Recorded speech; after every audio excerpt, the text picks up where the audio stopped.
For the benefit of time, I'll leave the mic to my colleague, Dr. Tahslim, to give a quick overview of how the session will go. Thank you. Thanks very much, Dr. Yusuf. First of all, welcome everyone. And now we reached to this very nice and interesting moment of the hackathon, where we are going to present our final work, but also feel the experience and the enjoyment of the hackathon. So the judgment criteria, every team will take about 8 minutes to present. Please don't exceed it, because there will be a timer, and also they will cut off your presentation if you exceed the 8 minutes. Then we'll have a couple of questions after from the jury members. I will moderate this session, so for the time efficiency. And then the jury member will have about 20 seconds to fill in the form that has been distributed on the group. Did everyone from the jury members get the form open already? The Google form with 5 questions.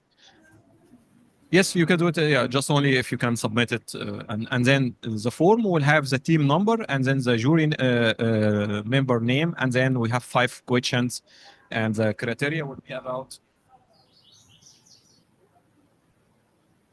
the creativity in quantum computing and the technical implementation, time management, confidence, judge interaction, teamwork, clear problem solution flow, demonstration of research depth, and the presentation best practices. So good luck, everyone. And we are going to now start with the first presentation, please.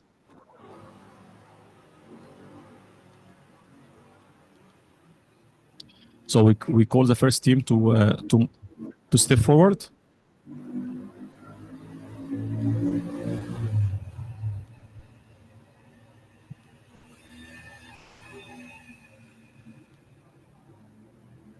Yes. So this is team number 1, right? Oh yeah, okay. Team number 1.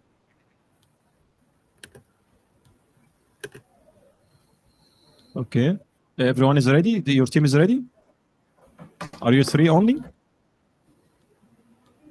Okay, the rest of team 1, please step forward. We don't have much time.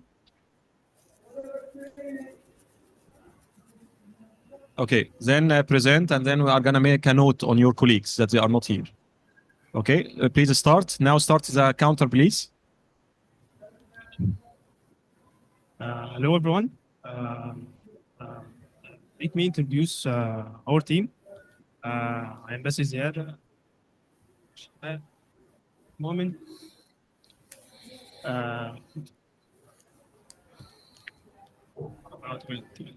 Okay.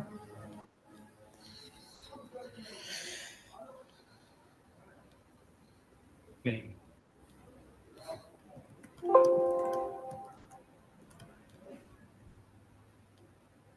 Yes, 8 minutes. Yes. Yeah. Please follow the advice carefully. Please reset the counter, and for everyone, please follow this advice.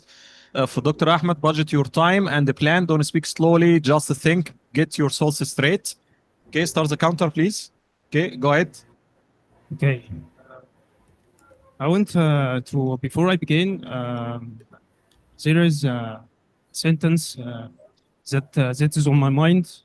Numbers are not just, the minutes are not just numbers. There is lives. But I want descriptions, motivations, and the problem statements. the figure routing problem, major global operational challenges with market and emergency scenarios, influence routing for patient transportations in Egypt. And special tasks transport 5 patients to a central hospital using one ambulance with maximum capacity of 3 patients per trip. Okay. Our primary objective, I want to determine routing strategy to maximize travel distance with satisfying capacity constraints. Next.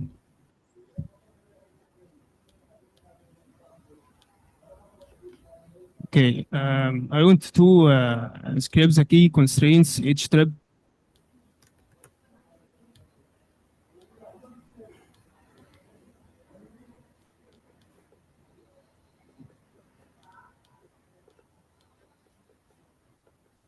Okay, how to describe the emergency patients transportation, hospital, central destination, and patients 5 DT or GR as it is, ambulance capacity 3 patients per trip, and challenges multiple trips required, and Google minimize the total kilometer traveled. Next. I want to describe the key constraints. Each trip capacity less than 3 or equal 3 patients. All patients must be assigned and transportations. And now, engineer Ines, you will talk the next step.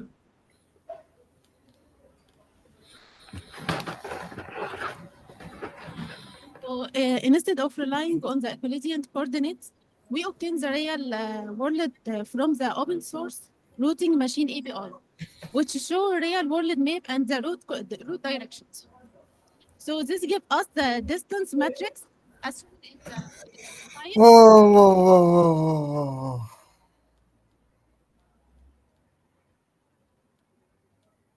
okay. As shown in what? Yes, as shown in the slide here, that this matrix reflects the actual route network between the hospital and the patient, and also the distances between the patients themselves. So a key feature here is that the distances are directed, meaning that the route from the hospital to the patient can differ from the trip route, from the return trip can sorry, I'm sorry. The route from the hospital to the patient can differ from the return trip due to the route layout in the map. So this realistic distances matrix, this realistic distance matrix forms the basis of our optimization model, where we minimize the total travel distance through the ambulance trips, while respecting the trip capacity constraint of three patients per trip. And so to solve this problem, we obtained two approaches: the classical approach and the quantum approach. For the classical approach, we will our friend Shaima will present. The classical approach, we kept the same pre-processing. We calculated the distance from GPS points, grouped patients by the specific capacity rule, then used the brute force optimizer. This optimizer tries every possible route, calculates travel distance, then picks the one with the lowest distance for 5 patients.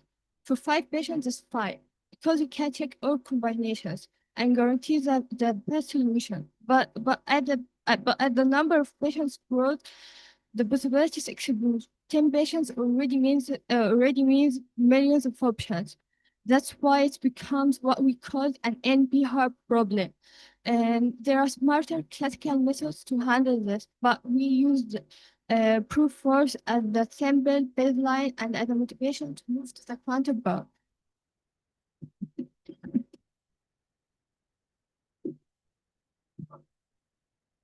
Yeah, okay. So basically, we started like to formulate our problem into a cube formulation, like it's kind of unconstrained binary. it depends. Like if we're choosing this binary variable, it's going to be like a 1. And if it's not be selected, it's going to be like a 0. And we're just working on the constraints. We have two constraints. Basically, we're making sure that every and each patient is being selected just one time in the trip. And the second constraint, the capacity of the ambulance. And we have actually worked on two approaches. The first one, the annealing approach, and we're just finding the least amount of energy through the quantum methodology, and then computing the best route through the classical model. And the second approach, basically, we choose like the unconstrained binary solution ones, and like for example, like it's just both like Ising Hamiltonian and then the mixture operation. They together formulate our solution, and we worked on Kubila basically, and like at the beginning we started with only 30 constraint like variables, and could reduce it to be 14. And like comparing here the results we got here in the simulation solution, it's 58, and we tried to run like on a actual hardware, we got a 67. Like it's not really that good, but it's a bit faster, specifically like at a really high index or something. Like at some point, the quantum would be really beneficial. Like the classical ones wouldn't really deal with that amount of complexity. And yeah, and we just used the IBM device. It could really like we try to calculate the like the error, and we're trying to look forward to see how to reduce that. And basically next, yeah. So basically here the comparison between the approach that we have tried. Like yeah, you'd say like the difference is not really feasible here. We're having here the hardware and the annealer, the simulation, and the hardware, the actual hardware. The D-Wave the solver that we have tried, we tried to run it on actual physical computer, but we couldn't really find the actual setup for that. Next slide, please. Yeah, and basically this is gonna just be helpful in the real world problem, finding the best routing just as fast as we can. As I mentioned before, we're just working on finding the solution efficiently in a time really out. manner. We have already increased the 30 seconds for you for the disturbance. Okay, time out now. Thanks very much. Now we're gonna start the judgment questions. Yeah, for the judges, please raise your hand if you have a question.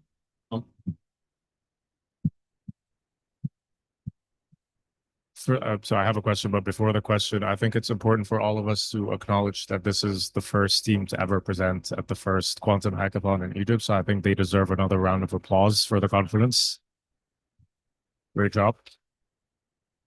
My question is about the fact that you use both approaches, the universal quantum computer with IBM's backends and the annealer. What would you say has been the difference in the experience of using both of those methods? Do you mean the D-Wave annealer and the QAOA? Yeah. Actually, for the D-Wave annealer, we just run the simulator. We couldn't activate the real hardware of D-Wave due to some constraints. So actually, the main for the D-Wave experience, we go through some specific algorithms that shows us some tricks to minimize the complexity of the optimization algorithms, such as like slack bits, and also we would use something like dummy node, so it reduced the constraints, especially constraint of 3 patients per trip. 3 patients per trip. So we use this dummy node for making like the distance between this dummy node and the hospital is 0, it will not be counted. Then part, we're using the hyper solution, we're using the classical and the quantum at the same time. The quantum, we assume that it's going to be as fast. At some point, it's going to be faster than classical, and then we're using the classical model to actually compute the route. So we think the annealer it's much better. Basically, it's like a hybrid. But well, we were trying to prove that on actual hardware. If we could do that, we would definitely find the difference between those. Thank you. Thank you so much for your presentation. So I have a question actually concerning the hardware. So it wasn't like the Leap hybrid sampler. So we just used the simulator from D-Wave. That was it. And then the second is actually a remark, just like a note for the presentation. So you had suggested the cubo, right? So that would be really nice if you had the mathematical formulation of the cubo, like in the slide, like the full cubo, like with constraint and objective to be able to visualize it more. Otherwise, thank you so much.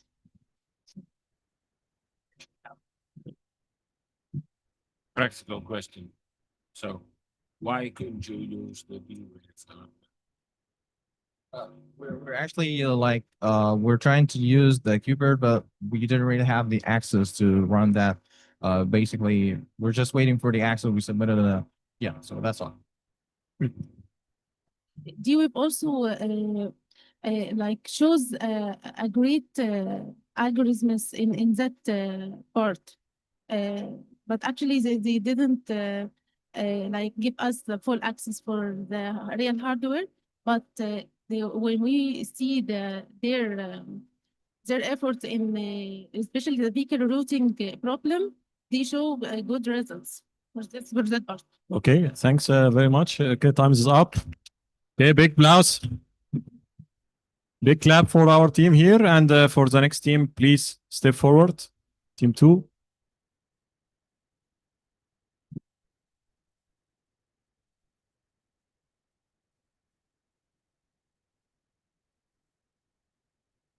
And the jury members can use this time to fill in the form.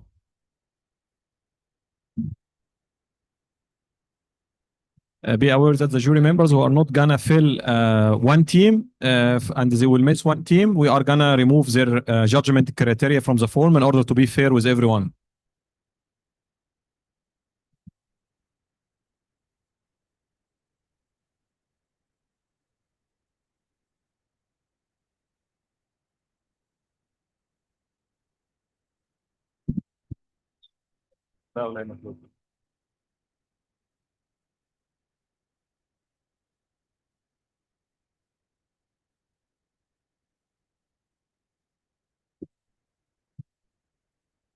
Okay.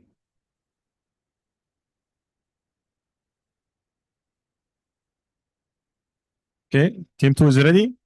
Yeah.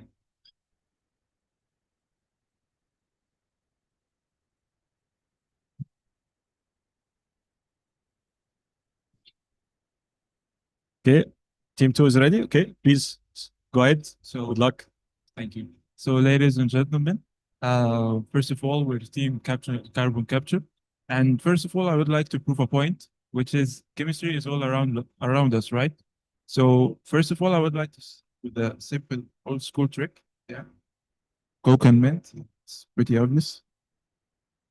This trick, like we all see on YouTube Reels, and for us, like computer science, it's really a fascinating trick, which actually attracted us to deep more into the quantum chemistry problem, which is carbon capture. And now moving to neural.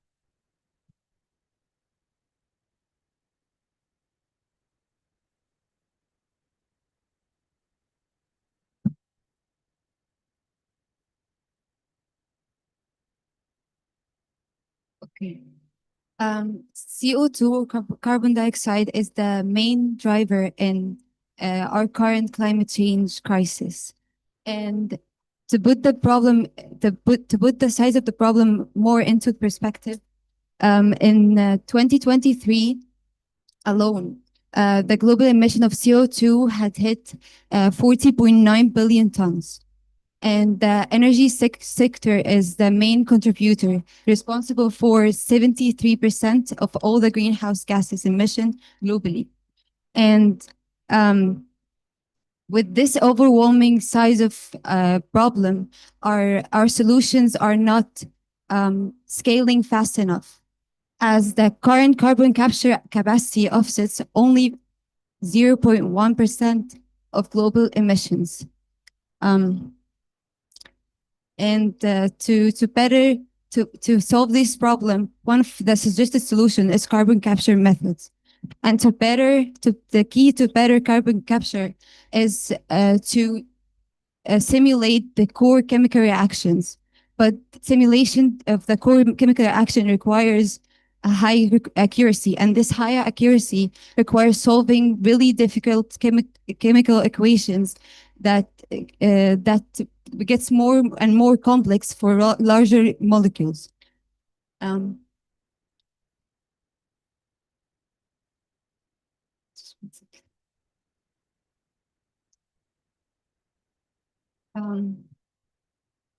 Okay, our setup starts mathematically with the molecular Hamiltonian, and we took two approaches to solve this molecular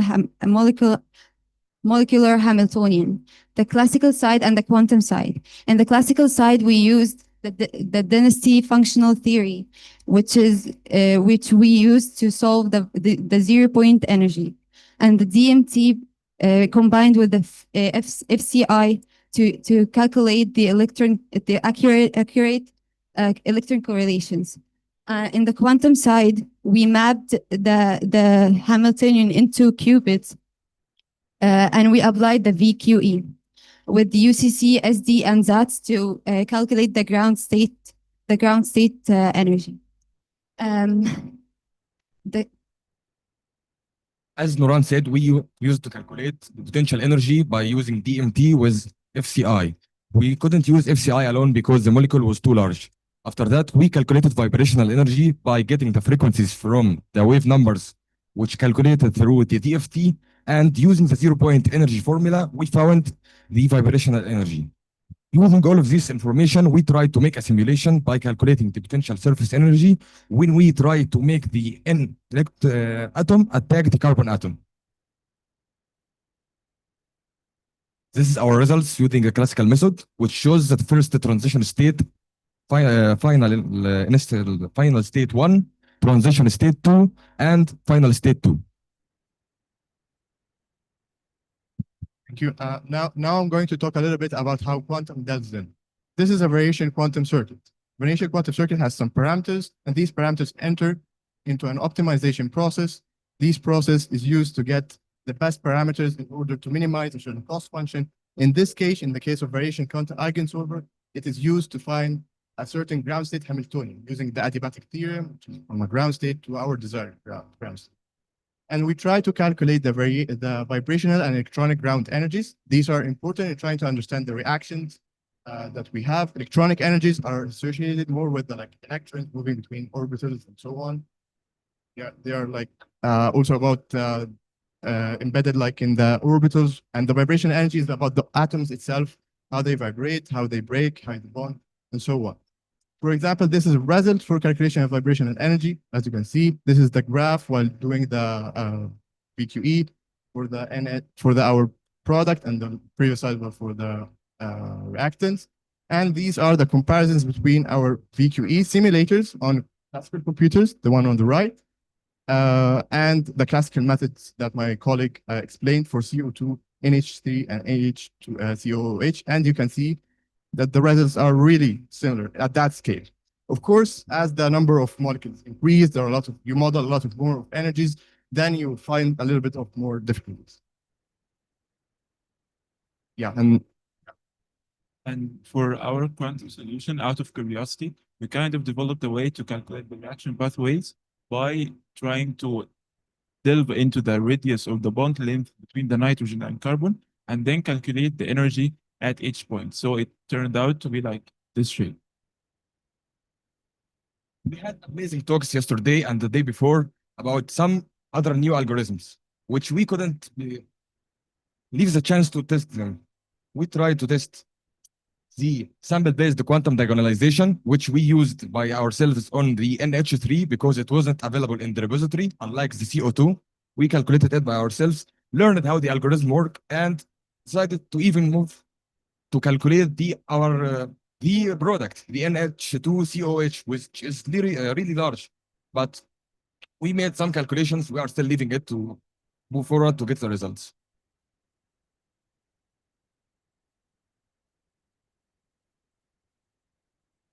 Yeah. So we study the atomic, subatomic molecules and particles. Quantum is all about that because quantum is these subatomic particles. And then, as you can see, there were a little bit more difficult differences between the classical quantum diagonalization of the matrices, where the classical and the quantum was PQE, as I explained. Now, there are possible quantum advantages.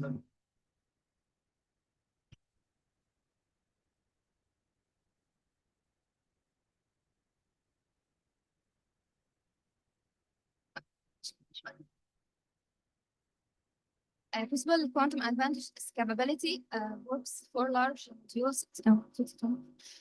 systems where classical fails, direct simulation, notably quantum systems without heavy approximations, future impact.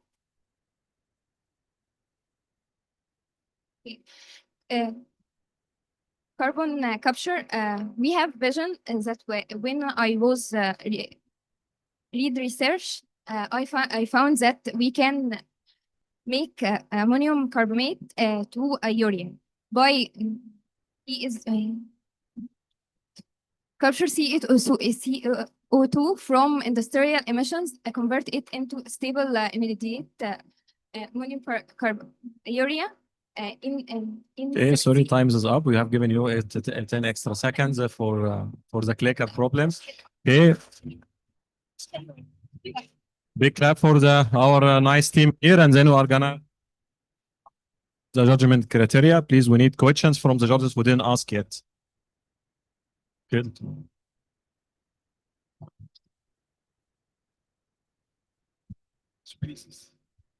Those 3 bases have used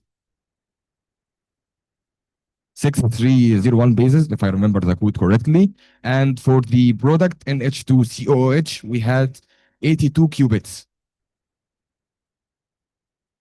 So yes, for CO2, we had about 57. We tried to make some frozen orbitals. Actually, I'm impressed. Thank you very much for the nice presentation, short and nice. The only comment which I have that you need to talk about the use case in order to make it simple for people who are not doing material science. So out of the sudden, we saw CO2, NH3, and people start to ask what is the connection, what you are trying to do. So only the purpose. Other than that, what you have done, given the time that you've been given, is really, really impressive. Thank you so much. Absolutely. Thank you so much. I have 2 questions. The first one, did you try this on IBM, the real IBM quantum computers? Okay. What is the time comparison between the classical approach and the quantum? You didn't have time to show the quantum advantage, so I'm giving you the chance to show this. It was in the slide of the potential advantages of the scalability, as I said. Our quantum run, I think, is still on the cloud. But yeah, that's.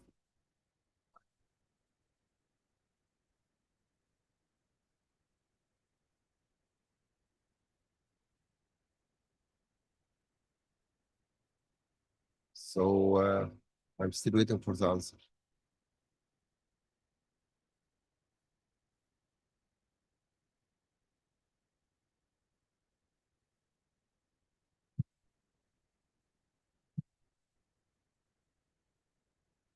Between the classical solution and the quantum solution.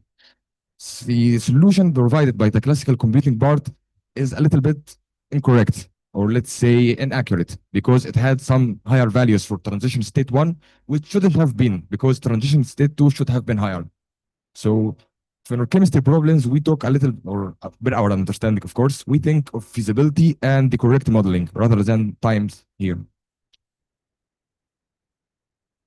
just because I have the time for the answer as well, the main purpose was, of course, carbon capture, and the utility was to make urea, which is used for agriculture. While I have the 5 seconds.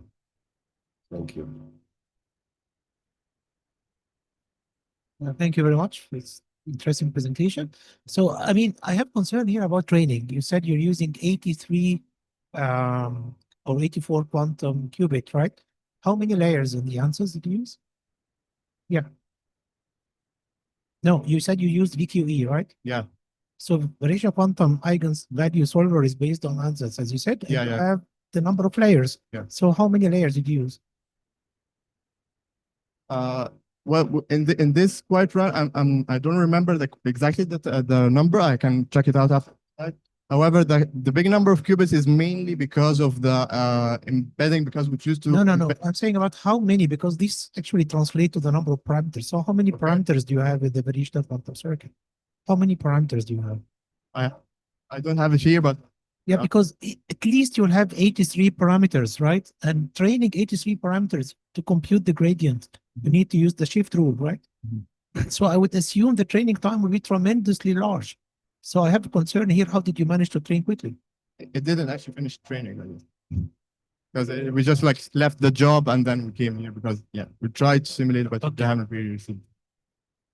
Okay, so now we are gonna just for the fairness with the other teams, we are gonna stop the question. Thank you. Thanks for the team, and thanks for all jury members for the nice questions they have asked. Big clap for our team again. Yeah, because they choose chemistry indeed. It's very our favorable topic. Okay, the next team, please step forward, and please for the jury member to use this time to fill in the form of the judgment. Be aware that the jury member who is gonna miss one team, his criteria or her criteria will be omitted for the fairness of the rest of the teams.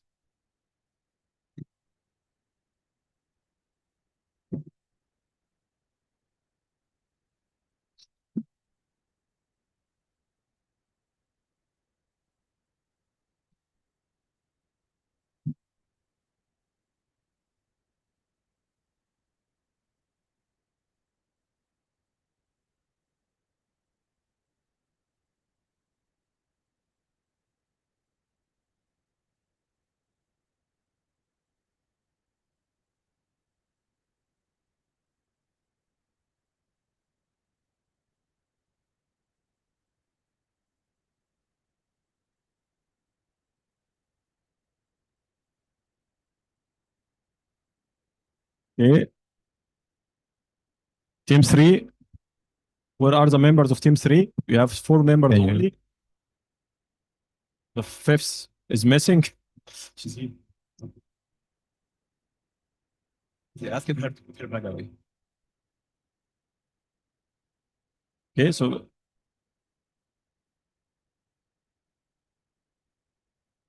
okay, please start. Hello, everyone.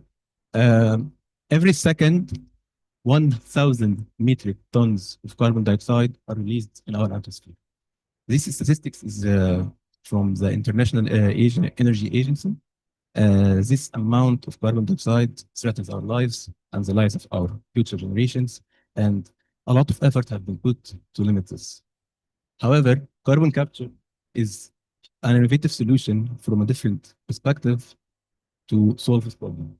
Okay, with carbon capture, we can limit or reabsorb the carbon dioxide emission and have better byproducts from this chemical reaction that can be used for positive applications. Quantum chemistry, however, quantum chemistry provides a better models to simulate the carbon capture process than the classical model. It enables us to have a better simulation. So if we in the future going to use better molecules than, for example, ammonia, which is our problem, we're going to need more advanced models to exactly predict the reaction, and it will help us develop or find or research materials that can help us in this. Okay. However, in our problem, there is the basic. In order to model this problem, we need like 46 qubits for the carbon dioxide and the ammonia molecules. We would like to need to minimize them using an active space and having an STO3G base. So now my colleague is going to continue the next slide.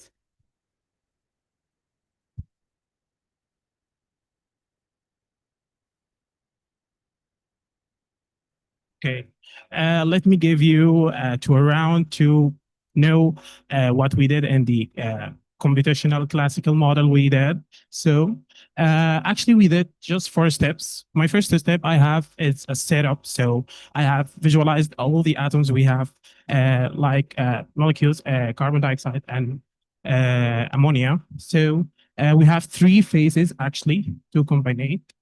And after that, I have used DFT.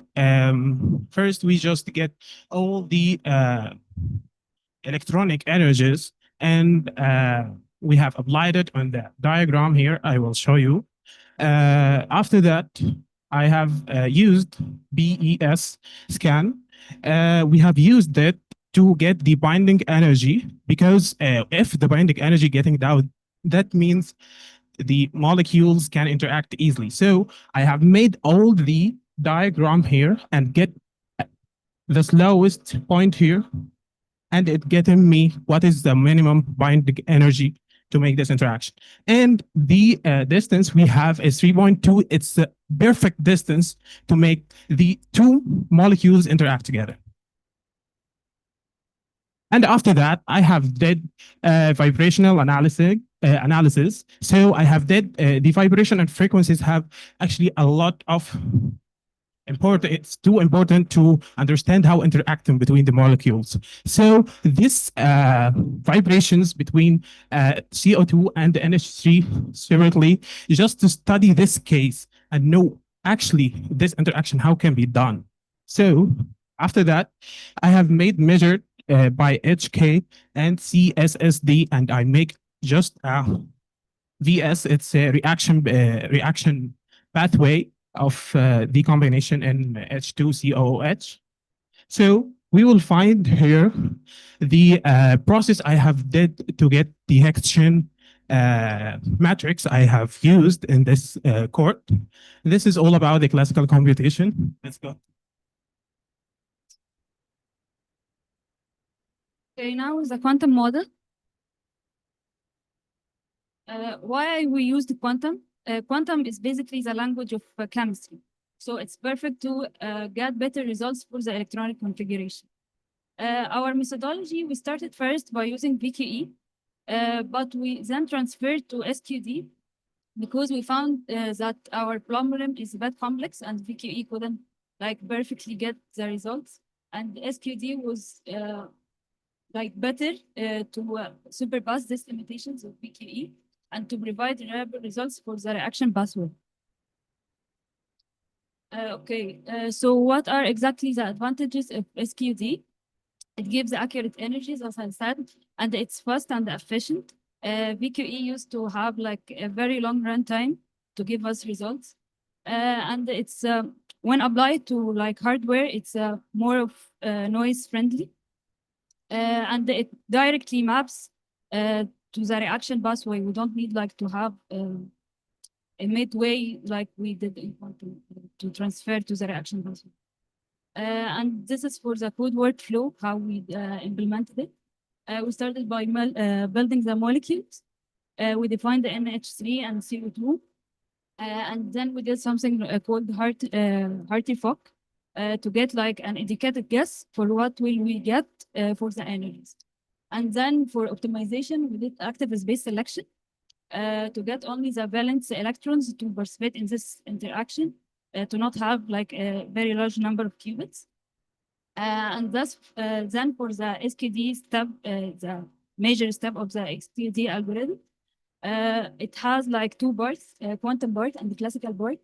The quantum part do something like called bit strings, which is like sampling the electronic configuration in a cat sampling. The classical part is clustering all these bit strings to find which one is the nearest one to the one we got using Hartree-Fock.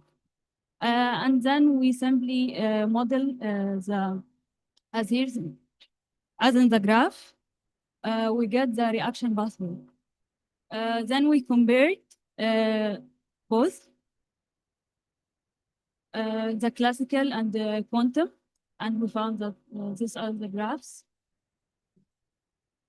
The first one is classical and the second is quantum. We have for sure some limitations for our projects, like time limitation. Hackathon is very short term, so this is mainly it. So if we got more time, we can further optimize for this algorithm. And the data limitations, quantum is still under development, so we don't have like large data.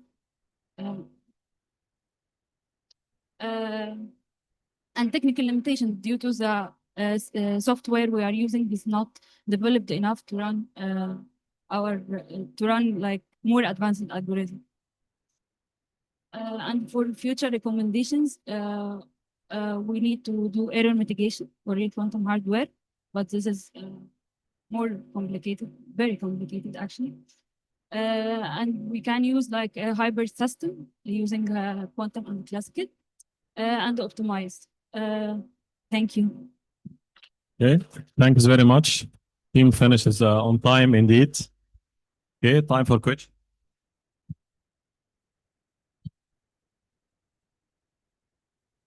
I just wanted to give you a chance to elaborate on something that I think you missed. The graph showing the difference or the comparison between the classical and the quantum.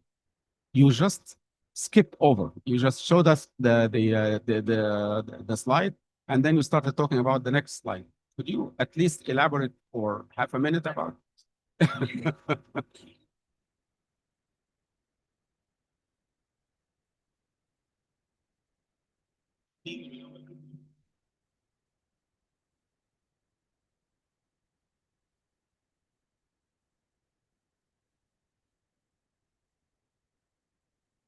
Okay.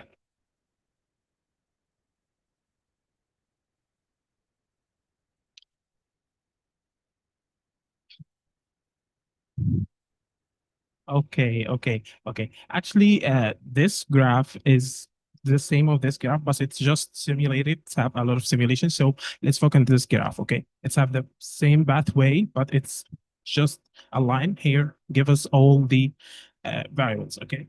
So what we have got of this graph actually.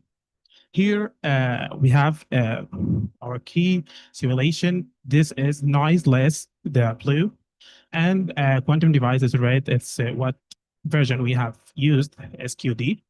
So what we got is this graph. So the energy, this line is when this two have totally be the same wave, has the same wave, and it will be continuing to infinity. Okay, so here it will be separated, and after that it will be just merged. Then we will get the energy of it, and it will be the CI energy. So from this graph too, we have noticed that the classical graph actually is down of the quantum graph, and from calculation, when we logged out for another document and paper, we found that this graph is more accurate than the classical graph actually.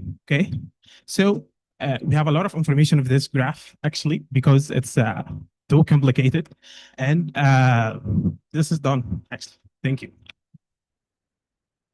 Yeah, thank you very much for the work that you have done. I think there is a typo in one of those slides where you mention HK. It should be Hartree-Fock, HF.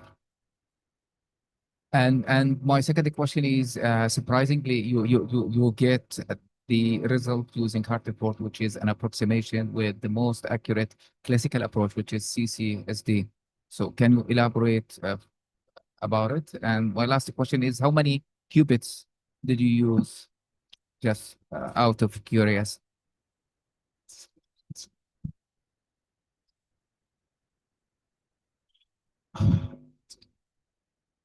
Okay. Sorry. Number of qubits. Yeah, we have used it.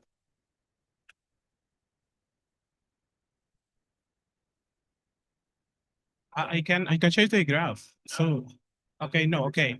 We have used 8 qubits for this simulation, actually. And why Hartree Folk is more accurate than CCSD, which is should be more accurate method. This was a comment of our colleague here. Yeah, please go.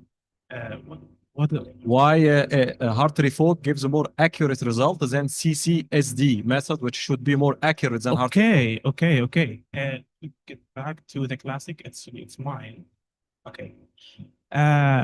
Here, the CSSD is more accurate because it's relying on actually CCSD. It's when it's have two single excitation and double excitation. The single excitation here. It's just pushing out pushing out one electron from the ground to the excitation, and the double excitation we have pushing out to our make the electron jump to the two electrons jump to the excitation state. So in CSSD we have reading a paper said that if I collect the T1 plus T2, it will make me have more accurate. Okay, so the graph here is not just CSS DT1 or T2. No, it's the collection of them. So it make it more accurate than anything. And actually, the comment specifically was so fresh. Actually, when I read it, it's some kind of 2022 because it's a fresh paper. Okay, just that. But the HK is just relying on one of them. So the CSSD Okay, is so time is definitely up. So yeah, we give Sure, you more 10 definitely. seconds, and hopefully the answer is clear. Okay, big applause for our team here. And, yeah, thank you very much. It was nice work. Okay, so give a few seconds for our jury members to write their judgment. And for the next team, please step forward.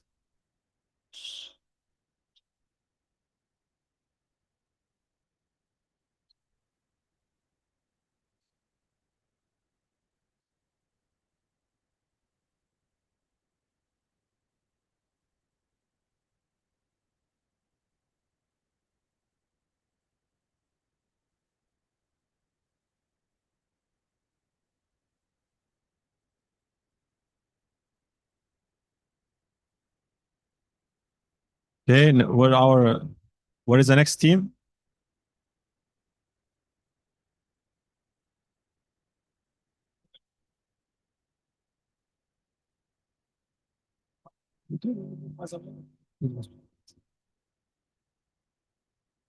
Good afternoon.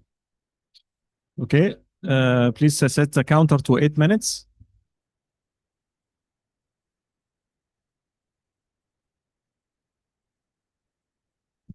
Okay, team 4 for all the jury members. Please don't forget to write the team number in your form. Okay, the counter is ready. Okay, please get started. Good afternoon. Today, we will present routing optimization for crowded city, taking new capital as a test case for us. Cube is our team name. This is our team. Amr Ayub, Basil Ahmed, Ahmed Ahmed, Hassan Khalifa, Yusuf Kamel. Mentors, we have James Austin and Dr. Ahmed Said. And here, why does this matter in doing routing optimization? Think of emergency situation where every second matter.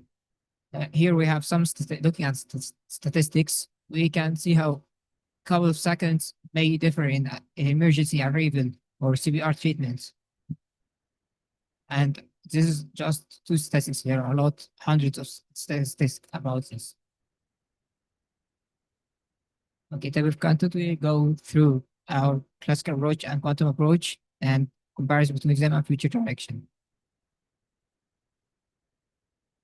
Our constraint, our challenge we are trying to solve, we have one hospital, 5 patients, and we should get the optimal route that we have constraint of 1 ambulance and 3 patients per trips, and we must get the optimal. Okay, thanks. Basil, continue. Okay, so for the classical approaches we explored a diverse set of algorithms to help us better understand the problem and its limitations. So we went through brute force, heuristic, A-star search, mixed integer linear programming. For starters, the brute force, as you all know, it explores all possible subsets of the graph, but it with a large number of ends and nodes. It explodes combinatorically. Next, the heuristic approach, we chose a greedy heuristic, meaning that we choose the closest node from the node we are currently in. It yields minimal execution time, but it doesn't guarantee an optimal solution, not always. The third approach was the A-star search. So because our problem simplifies to a graph problem, we thought, why not use a graph search algorithm?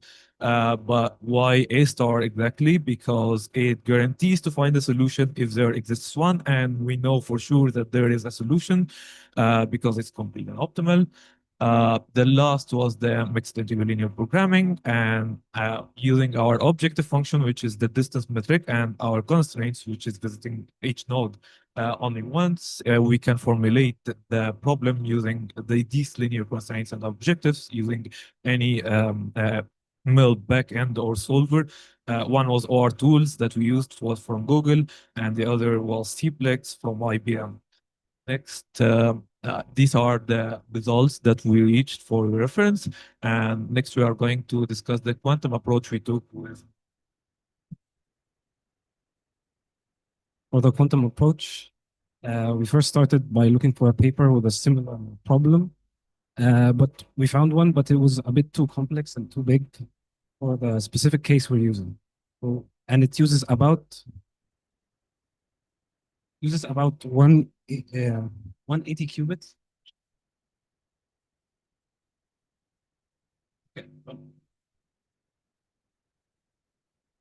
It would take about 180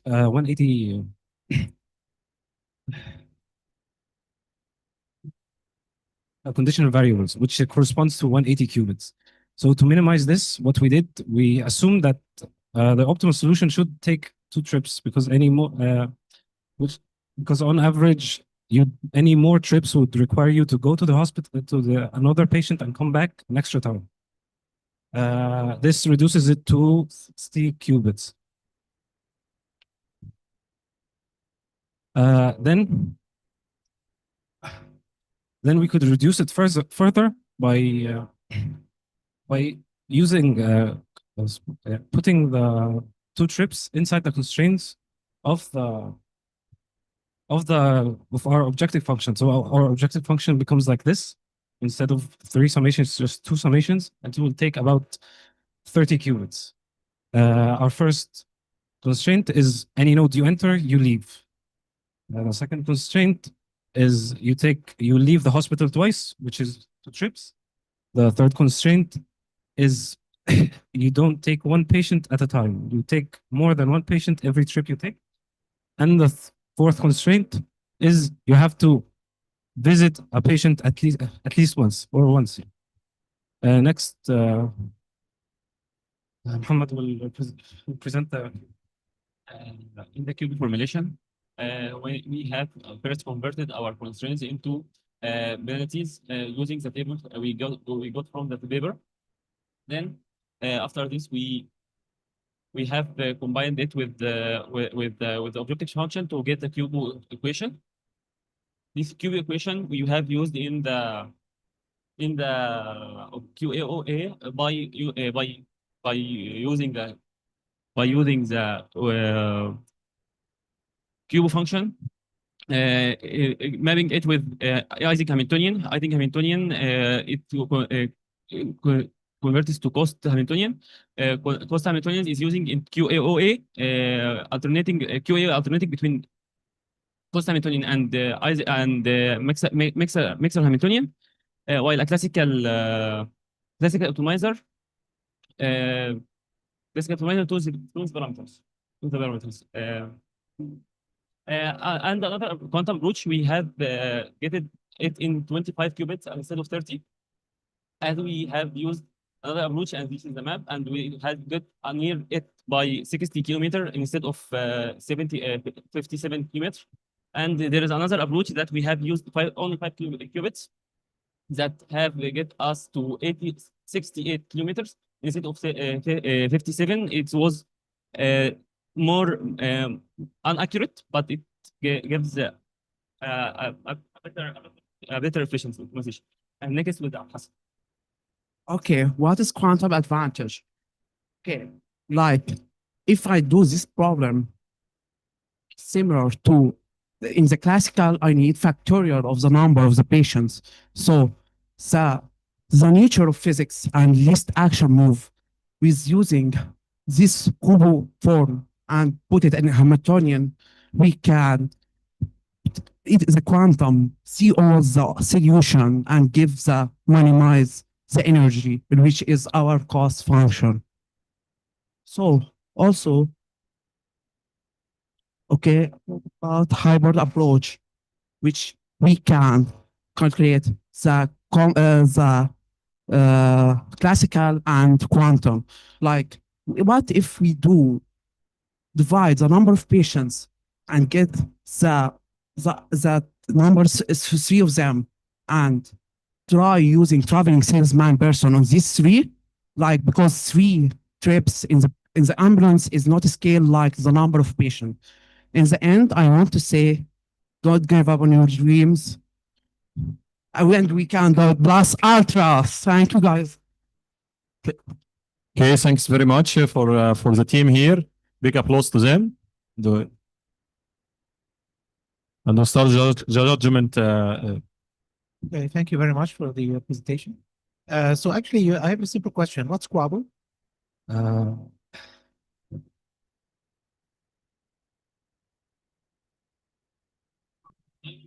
Binary. It's a way of encoding. Okay, and do you know what quadratic opposition means? Your problem, go back. The objective function is quadratic. Yeah. It So becomes can you show me quadratic. the objective function? Objective, no, sorry. Yes.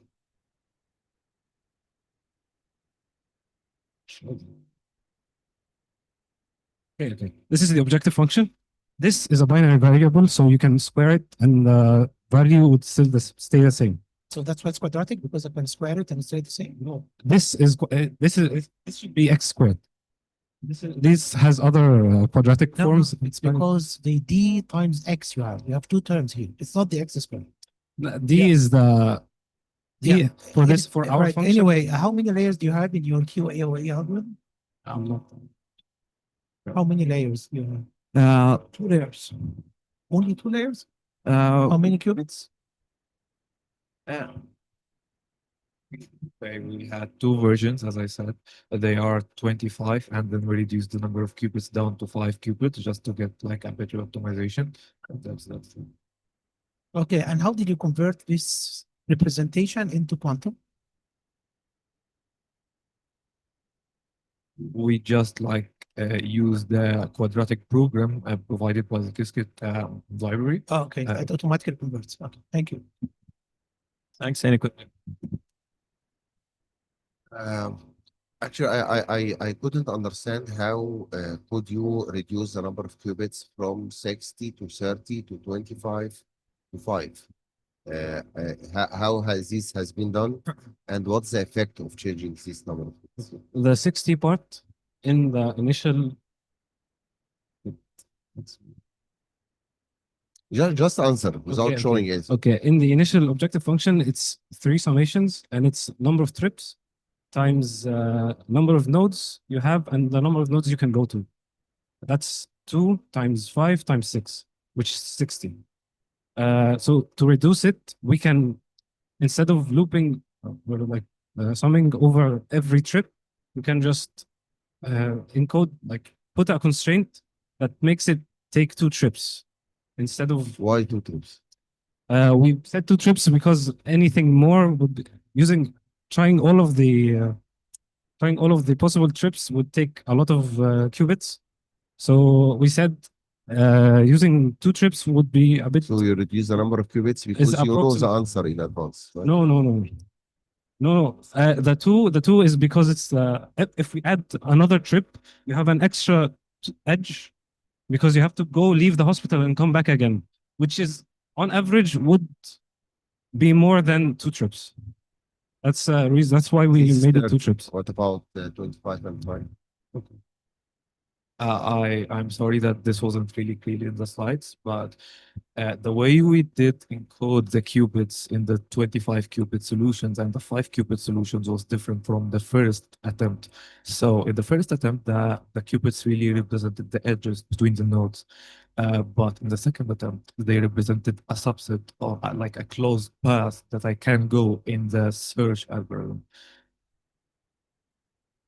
Okay, so you are looking to for minimizing the distance of the whole trip, while the most crucial parameter is the time, because for a patient and an ambulance, time is more important than distance. Yeah, I understand that it's a more difficult problem.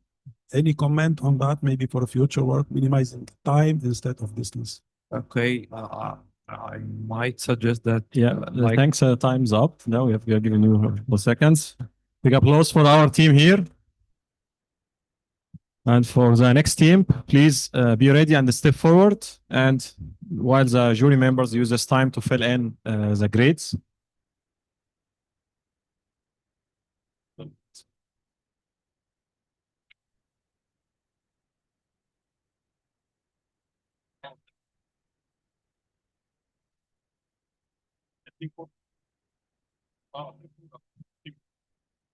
The current team was team 4.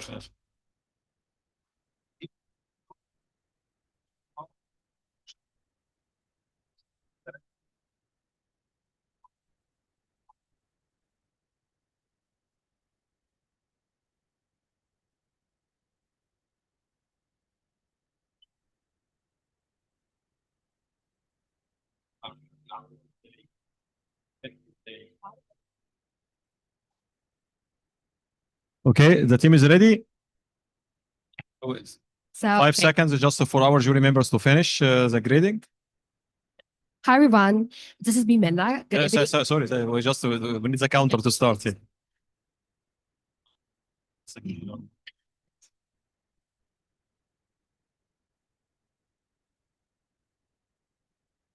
Okay.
like a lot of which have like a lot of predictions. So this is why we choose like this problem or this problem.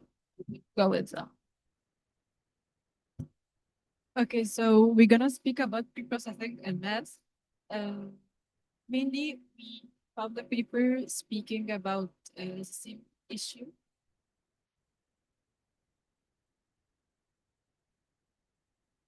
Okay. Okay, so can you hear me now? Okay. So we found the paper and it was speaking about the same issues, salesman's trip.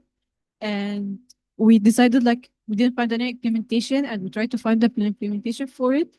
And using the coordinates that we got. So we use snapping with the open browse services or ORS to align the points in to the rows and to the graphs that's going to be produced by the code. In the cost matrix, pairwise in distance in kilometers, and our formulation was these objectives, and our constraints were the 5 patients visit were picked by in 2 trips by the ambulances to the hospital, and we tried to make each cluster together to be picked up in one time.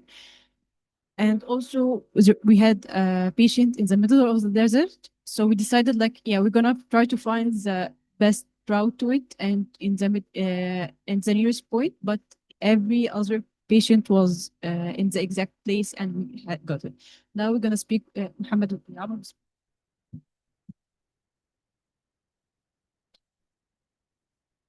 Okay, we are going to talk about the classical approach. We like used the brute force and the greedy heuristic.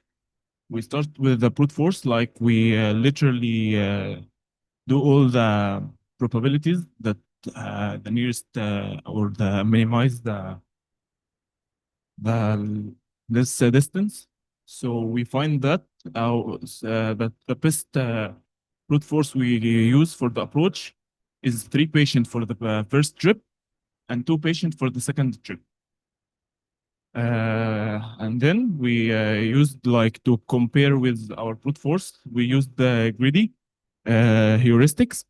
So we like find the nearest parameter or the nearest variable to take it.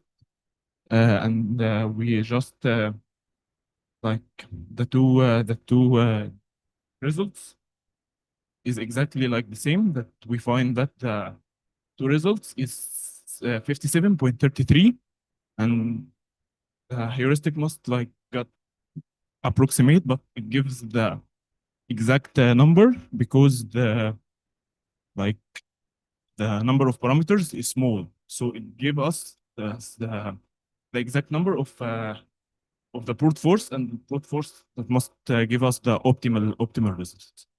And like we Okay. Hello, everyone. So now we know how we did it classically, and our whole hackathon is about how we do it in the quantum world. So now we have our C matrix, which is our cost matrix, and we use that to formulate it into our quantum solution. So we had the cost matrix, and then we have verified it with sanity checks, of course, using the heuristics and the brute force methods. And then, okay, so now we have assumed that we are going to go over 2 trips, 1 trip that is 3 patients and 1 trip that is 2 patients. Okay, so for our classical, we were clearly deterministic. So how are we going to do it in the quantum realm? So we're taking our vehicle routing problem and we're trying to make it into cubo formulation. So we introduced the variables z sub r, z sub I, and z sub p. So r is for routing index, which is either 1 or 2, like so the group that has 3 and the group that has 2. And then we have the patient index, which patients it is. And then we have p, which is position in the route. So basically their seat in the ends. Okay. And then for us to turn it into cubo, we need to have some constraints. So our constraint was each patient appears exactly once, and route 1 has exactly 3 patients, and route 2 has exactly 2. And we also assume that if we started with the second route and then we went to the first route, it's gonna be the same. So 3, 2 or 2, 3, doesn't matter. And then we can't have 2 patients in the same seat, of course. Okay. So we made our quadratic binary, and then for the okay, so for our coefficients, we made a matrix. We called it Q dense, and then we took that matrix, and we made our Hamiltonians. And using our Hamiltonians, we ran it over the quantum hardware, IBM quantum hardware. And we ran 16 circuits, and we tried to find which Hamiltonian had the best energy, and we took that. And then basically each Hamiltonian had 2 variables, gamma and beta. And we took the gamma and beta from the best Hamiltonian. We ran it over we ran it over another circuit. Okay. And then that circuit basically gave us our bit string, and we took that bit string and we decoded it, and we got our best route. So our best route was 57.7 kilometers, which is only a little time in bit worse than the brute force, which is our reality. And the reason behind that, because basically it's a very small problem. So that's why we got such a solution. And sometimes our solution was up to 70, and that was only because whenever we ran the circuit again, and that was only because of quantum noise, and that's it.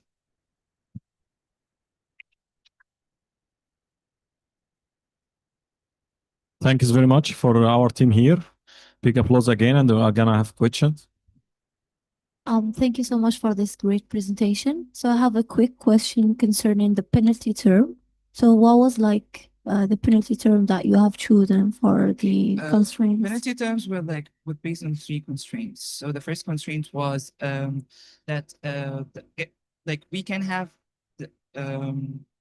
one patient per like the patient can be in other trips, like one patient in the trip. The second one, we can't have this we can't have 2 patients in the same seats, and also what's the term? So you just translated the constraints into Yes, penalty term. yes, to the penalty term. Okay, okay, thank you. This will be a little bit of comment followed by question, right? Of course. So, one of the things, this is what I do for a living, by the way. So yeah, if it's too hard, just stop me. Okay. So one of the things you've done, actually, you set a heuristic when you say you have a 3 plus 2. All right. This Yeah. has tremendously reduced your Exactly, to because 5 choose 2. Right? Yes. So you're looking at a quadratic. Okay.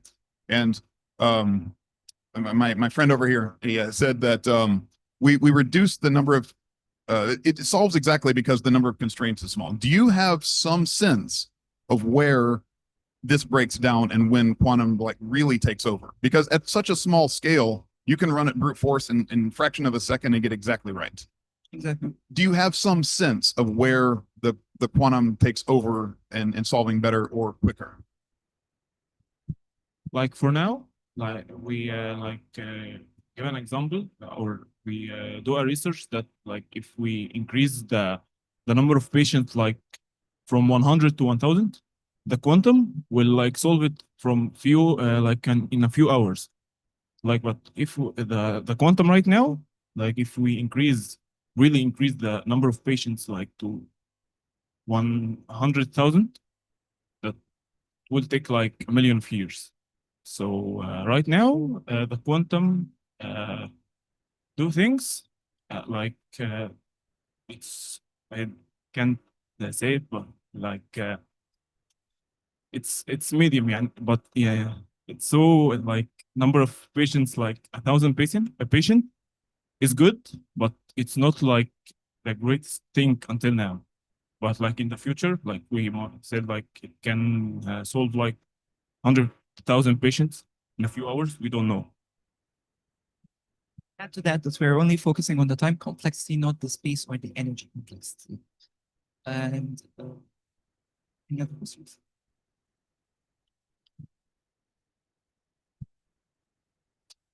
Thank you. I just have a very simple question. You said your objective function is minimizing the summation of Cij multiplied by Xij, right? Can you explain? This is the cost matrix. So what's your objective function? Objective function, we used QO, and I really want to understand the But question. objective function is more about minimization or maximization, right? Okay. And I think this is the objective function. I can say it in a very abstract way, which basically No, just simple math, right? I just want the math, right? What's your objective function? I think you wrote it as minimization of summation of Cij multiplied by Xij. exactly. Yeah. I think So we're trying to our objective function. We're trying to find the least distance between the nodes. Yeah. So my question is, how can this formula of summation translate to what you want to achieve?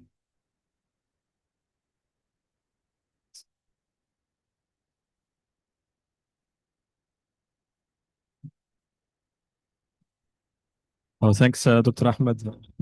So much. Okay, thanks. Big applause for our team here. And please, for the next team, please step forward and be ready while our jury members take their notes and put the grades on.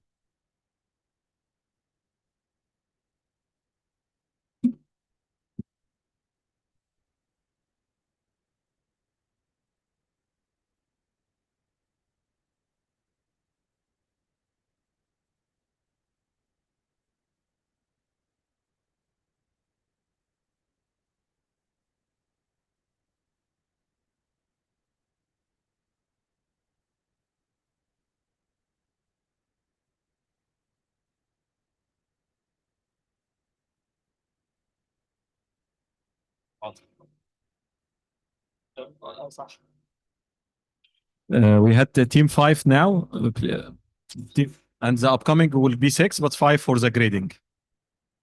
Okay.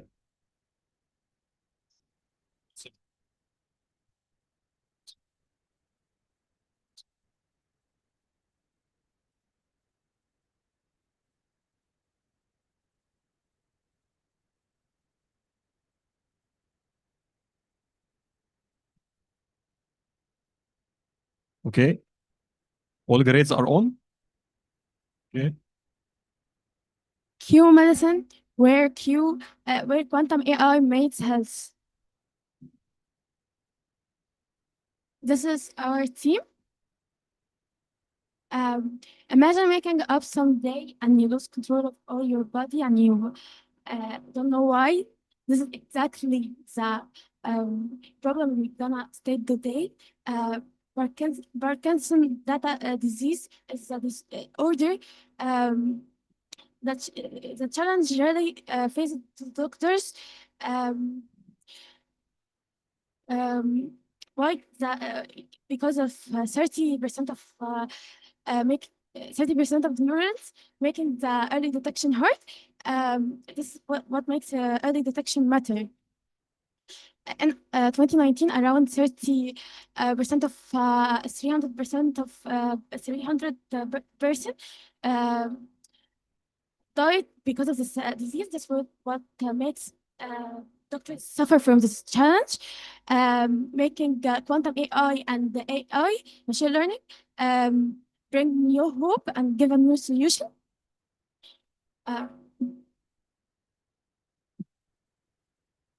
For our dataset, we have 188 patients and 64 healthy persons. The age range is between 33 and 87 years. Our data size is 756 instance and 754 features. The binary classification here, or our task, the target here is binary, so it's either 0 or 1. So starting with the classical part, we develop neural network model. We start with processing part and then develop our model, apply it on trained data and then on test data. For the improvement, we apply voting classifier and feature engineering. The second classical, the classical for the first model is the accuracy with 95.2900%, and the graph here show us accuracy and the loss over the epochs. Our second model is SVM. We processing our data and then we train our model in RPF kernel and then evaluate our model in testing data. So here the graph show us the train accuracy and the test accuracy. The most exciting part is Rana.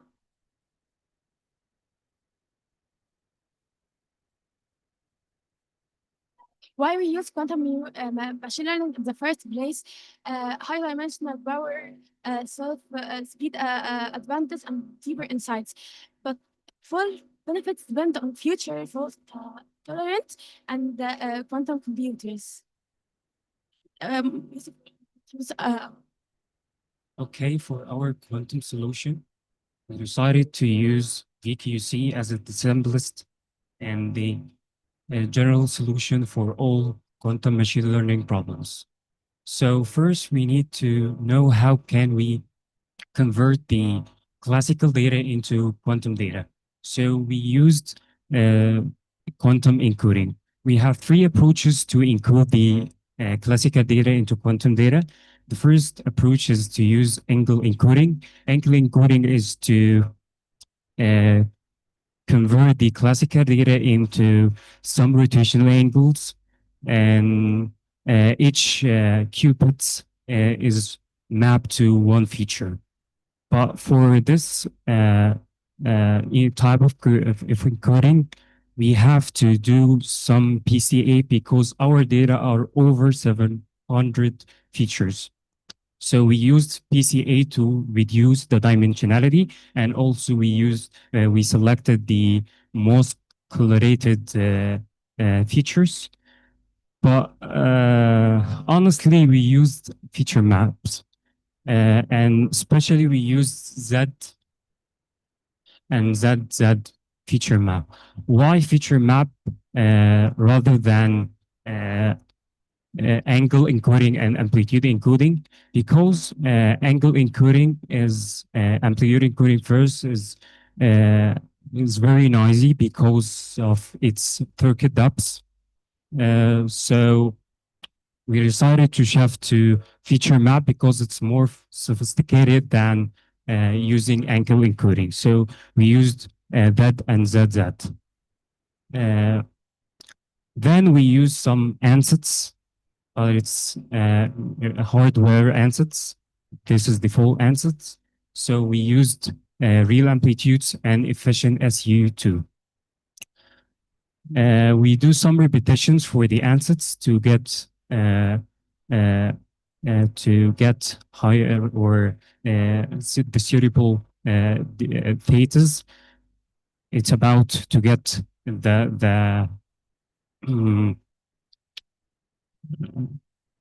to reduce the loss and select the most suitable theta for training. So ansatz is about to it's about some circuits to get the thetas. But how about the optimizer? Optimizer is just to we use the optimizer to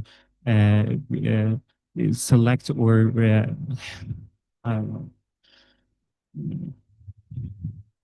Is the optimizer is to use the reduce the loss of the theta to choose the suitable theta for our vector state or quantum state.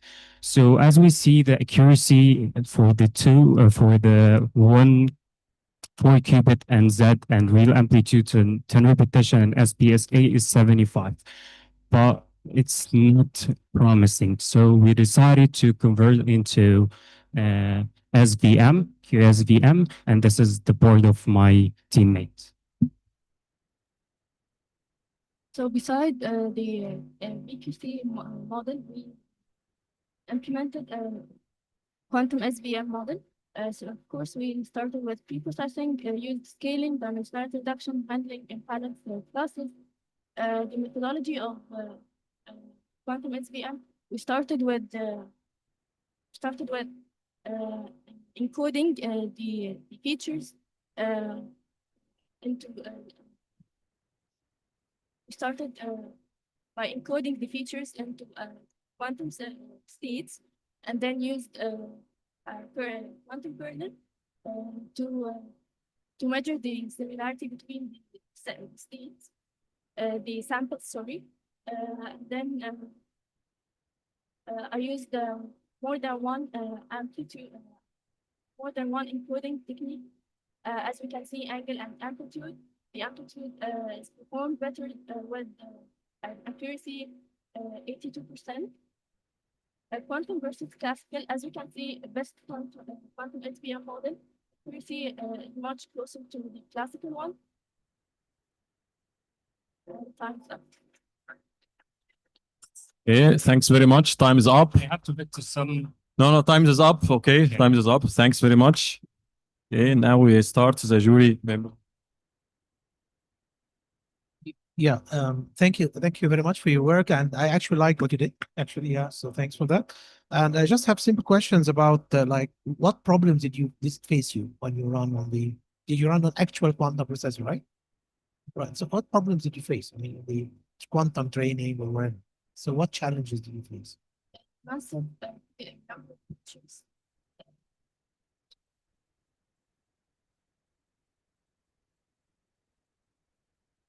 Them. Each time we try to take much time to make them.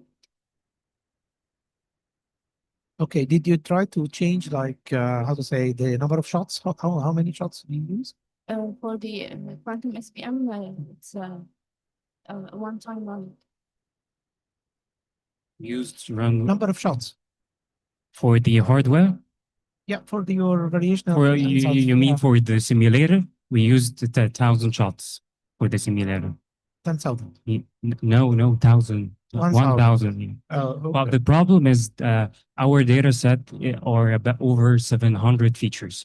So to map the classical data into I quantum get it. states, we have to reduce the I agree. feature. But my last question is, you only use 6 qubits, right? Yes. So why didn't you increase? It's about for our case, but as a future work, we have to increase the number of qubits and also to Because you use had very quantum good inspired. here, yeah. Anyway. Okay.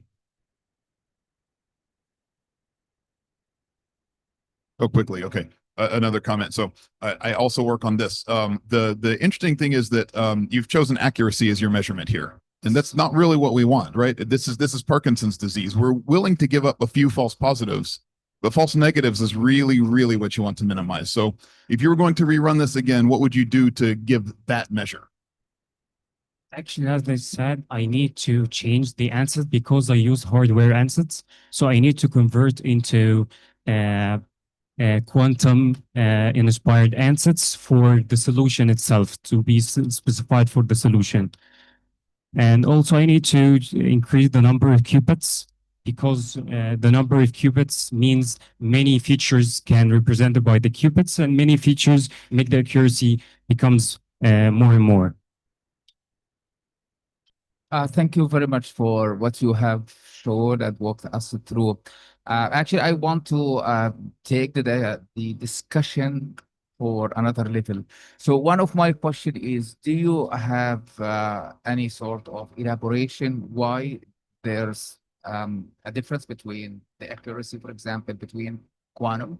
This is my first question. The second question is, how deep was the circuit, the quantum circuit? How many gates? And have you tried the transpiler function in IBM Honestly, no. to optimize it, reduce the depth, which may increase the accuracy?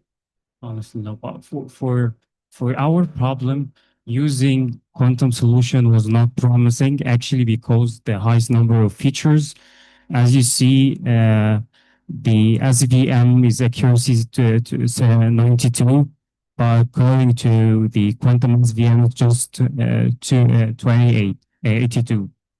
That's because as I said before, the features are over 700 features. Yeah. So But also there is another element. For example, the encoding approach may have another effect. no. The feature maps is the suitable one for our problem. Thanks very much. This is Team 6. Okay, big applause for Team 6. Then, yeah, for the next team, please be prepared and step forward. And while our jury members take the grades.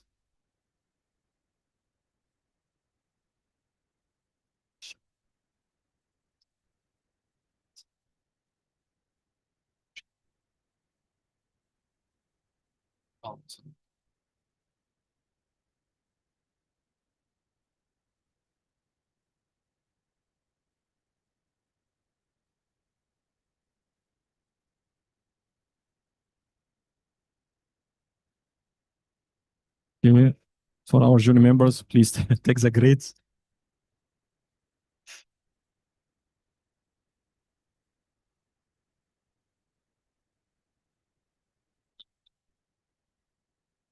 Yes, please.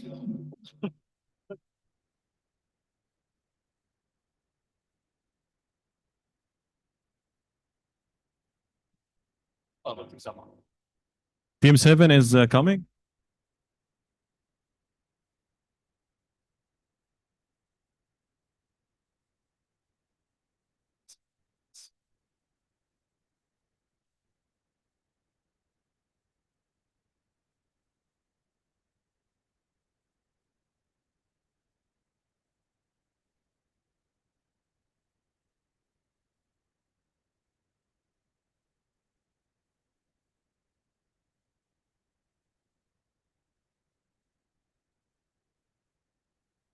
Okay, the counter is ready. Please start.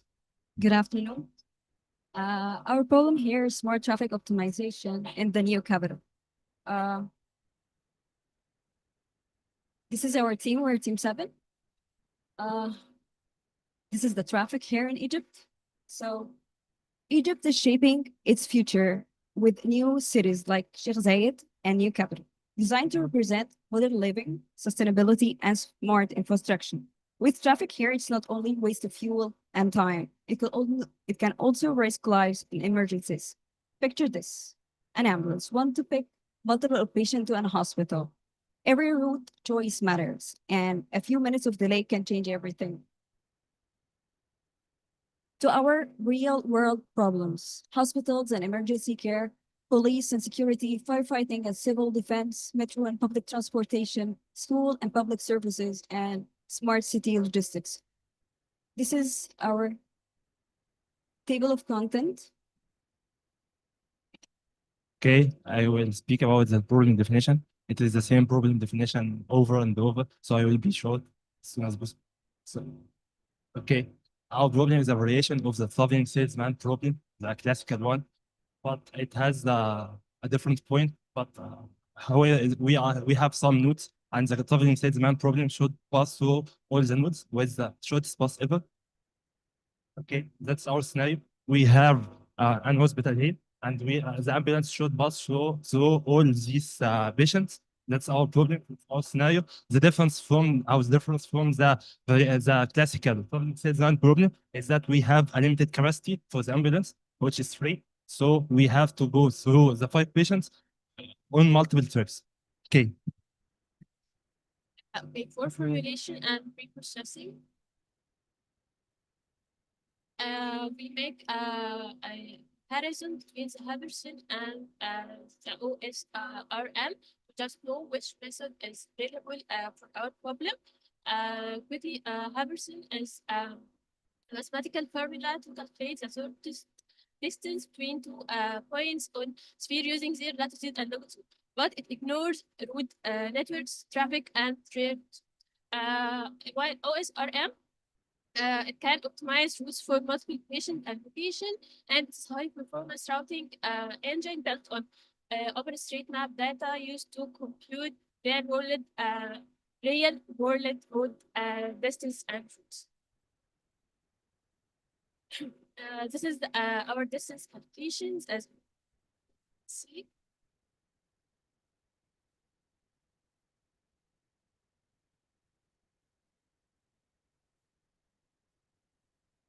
Okay, so we are going to get the shortest path to get all 5 patients through both classical approach and quantum approach. Worst case approach is to take each patient from his place. Like here, for the first patient, this is the route from hospital to a patient GR, from hospital to patient R2, as you can all see, from hospital to patient R3, and finally from hospital to patient R3. With total distance 110.55 kilometers. Remember the function.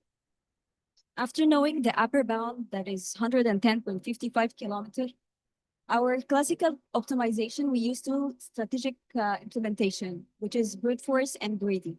For brute force, we try all the possible routes from the hospital to every patient and try to find the optimal solution. We provide this algorithm provides us a guarantee of the shortest possible distance and only works. But the problem here, it only works with a small number of patients. As number of patients increase, it grows exponentially. And the lower bound here is 57.31 kilometers. For the greedy approach, this is the upper bound used by the worst case and the lower bound used by the brute force. For the greedy approach, it begins from the hospital and chooses the next shortest path, and then repeats until it finds the maximum stop that is 3, faster in execution, but it doesn't guarantee a global optimum, and it performs decrease.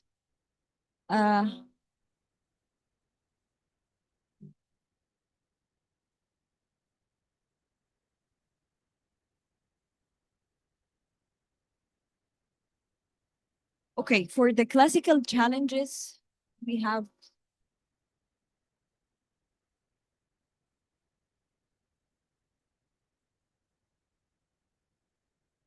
we have a scalability issue, computation time, greedy trade-off, and dynamic traffic conditions.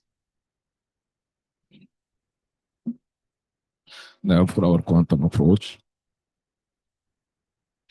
first we need to define our mathematical space. We define an ordered pair, P for a set of patients, E for a function as a map that must satisfy those two properties from P to the same P. D must equal 0, otherwise must be bigger than.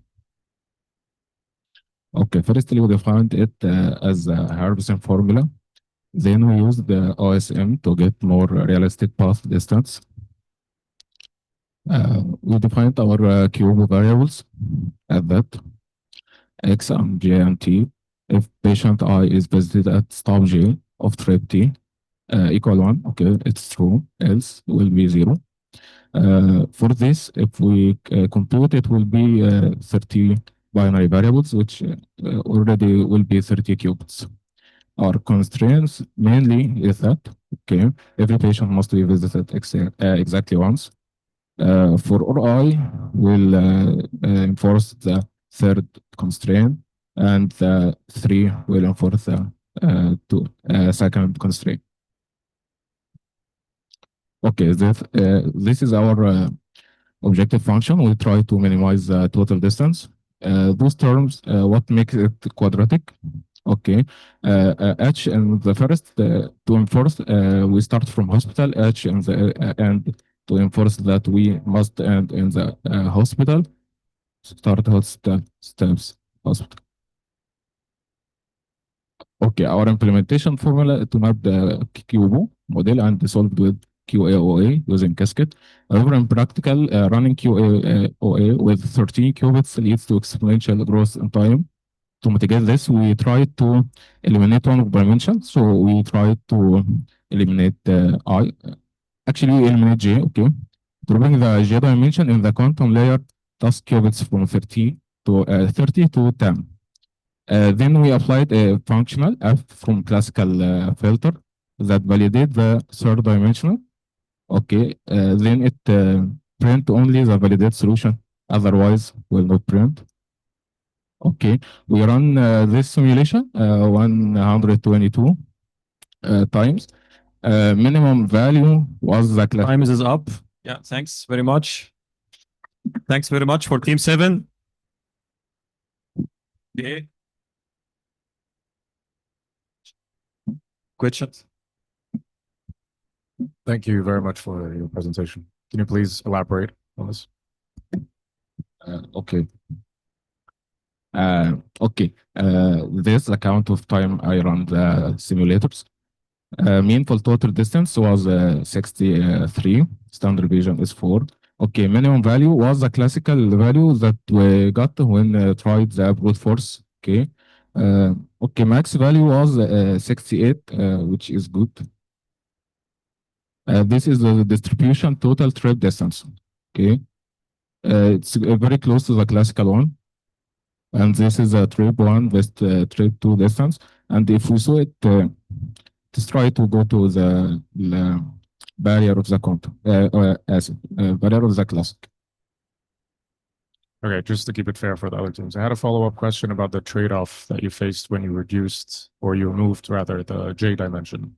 So you said you reduced the number of qubits, I think from 30 to 10. What was the trade-off in your accuracy for the calculations as a result of that move?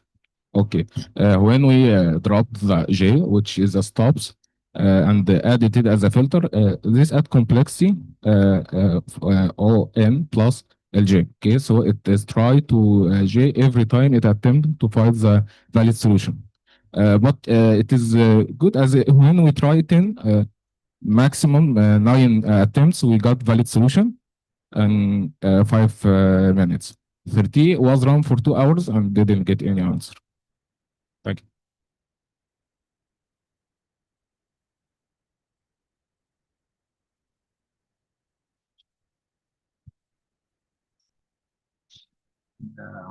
Question. So in order to evaluate the effect of reducing 30 to 10, you need to have a benchmark. So have you tried to benchmark this with classical to see the effect of the reduction?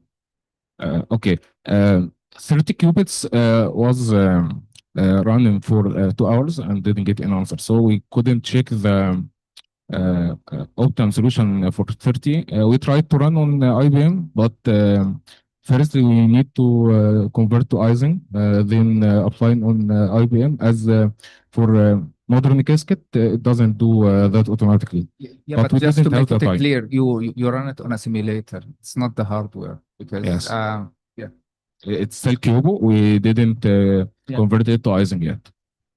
Okay. And have you benchmarked the results with classical to see the difference between? It is in the compare. I will let my colleague do.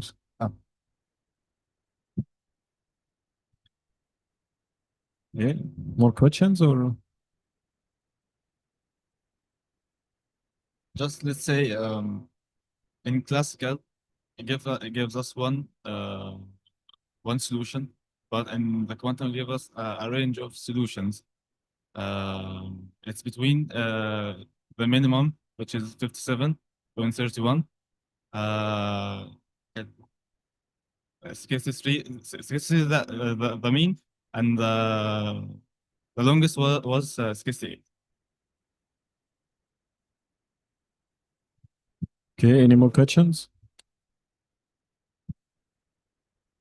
Yeah, thank you for your effort. Again, I think the same question I asked before, Wabo, right? Do you have constraints? Yes. So, but this is, as you know, it's unconstrained by an opposition problem. So how did you account for the constraint? Okay.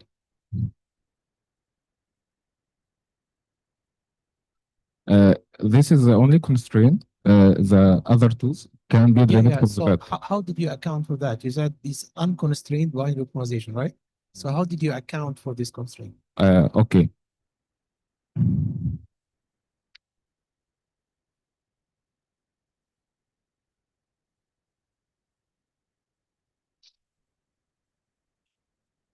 Okay. In the objective function, there is two terms in the middle. Those are quadratic terms. Okay. Either true or false for the two terms. Only true if the patient one take from the S1 and patient two take from the S2. It is only true in this case, else it will be zero. So this constraint will be valid. Thank you. Yeah. Big applause for Team 7. Yeah. So while our crew is preparing for the entrance of our online team participants, yeah, we give the time for the jury members to give the grades.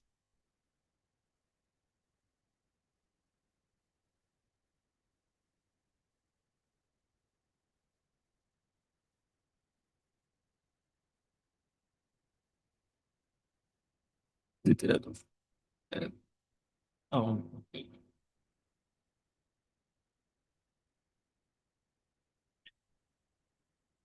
And now we finished with Team 7, and next team will be Team 9, not 8. Team 9, because Team 8 will be at the end for technical reasons. Yeah. So Team 9 is next. Team 9. Okay. Just okay, a kind reminder, Team 9 is coming, not 8. Team next one.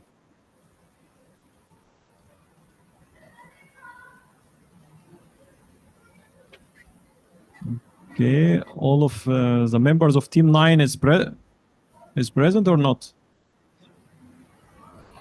I guess only me. Hello. Okay, all the team members are present? It's only me here. Okay, can we see you?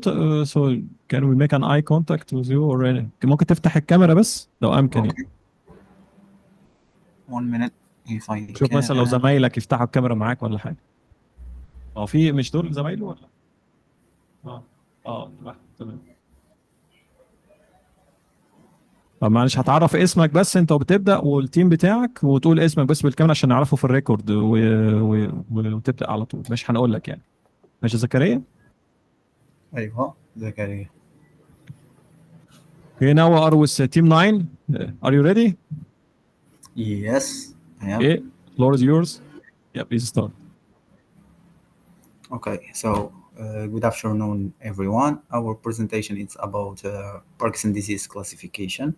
We are Team 9, Q-Pulse, and our mentor. So, Parkinson disease is a progressive neurodegenerative disorder, and earlier the diagnosis can significantly improve patient outcomes. Our goal in this project is to classify patient with Parkinson disease versus healthy ones. We aim to evaluate how well classical machine learning methods perform compared to quantum machine learning approach, specifically in the quantum supervector machine. To ensure fairness and robustness in our model, we applied some main pre-processing steps. First, we start with balancing the data set using oversampling technique. Second, we perform over selection. And finally, we apply the principal component analysis to reduce dimensionality and avoid overfitting. So we move to the classical part. On the classical side, we train four models, which is multi-layer perceptron and boost. Third one, it's random forest, and final one is XG boost. Here is the code workflow. Each of these models followed by the same pipeline as we mentioned before. So the results showed here clearly differences where the multi-layer perceptron and a random forest gave us moderated performance. Both achieve strong results, but as we will see after that, that the XG boost the best performed, which achieved the highest accuracy and stability across the experiment.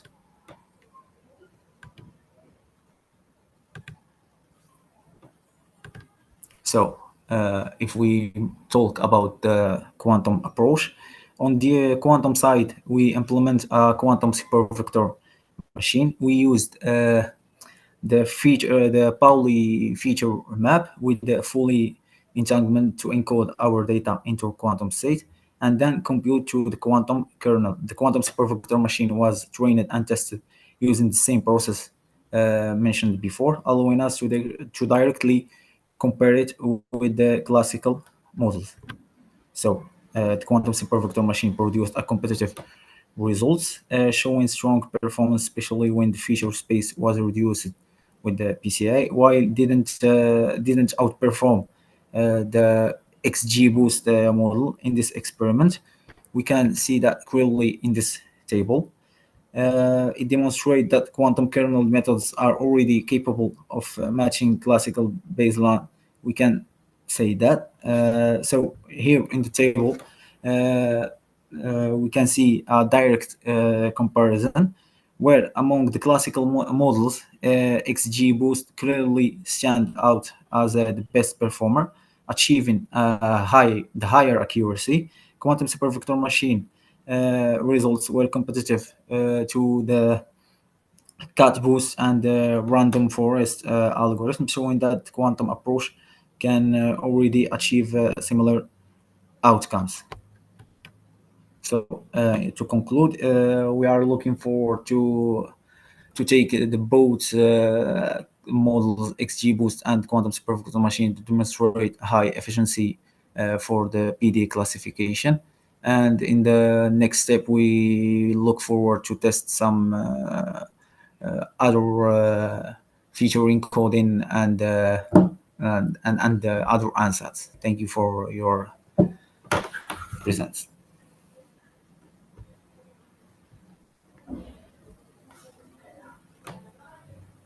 Okay, thanks very much, Zakaria, for your nice presentation and your presence as well with us today. So now we are gonna have more questions for you because we have an extra time indeed. So Yes. hopefully don't fly away. So yeah.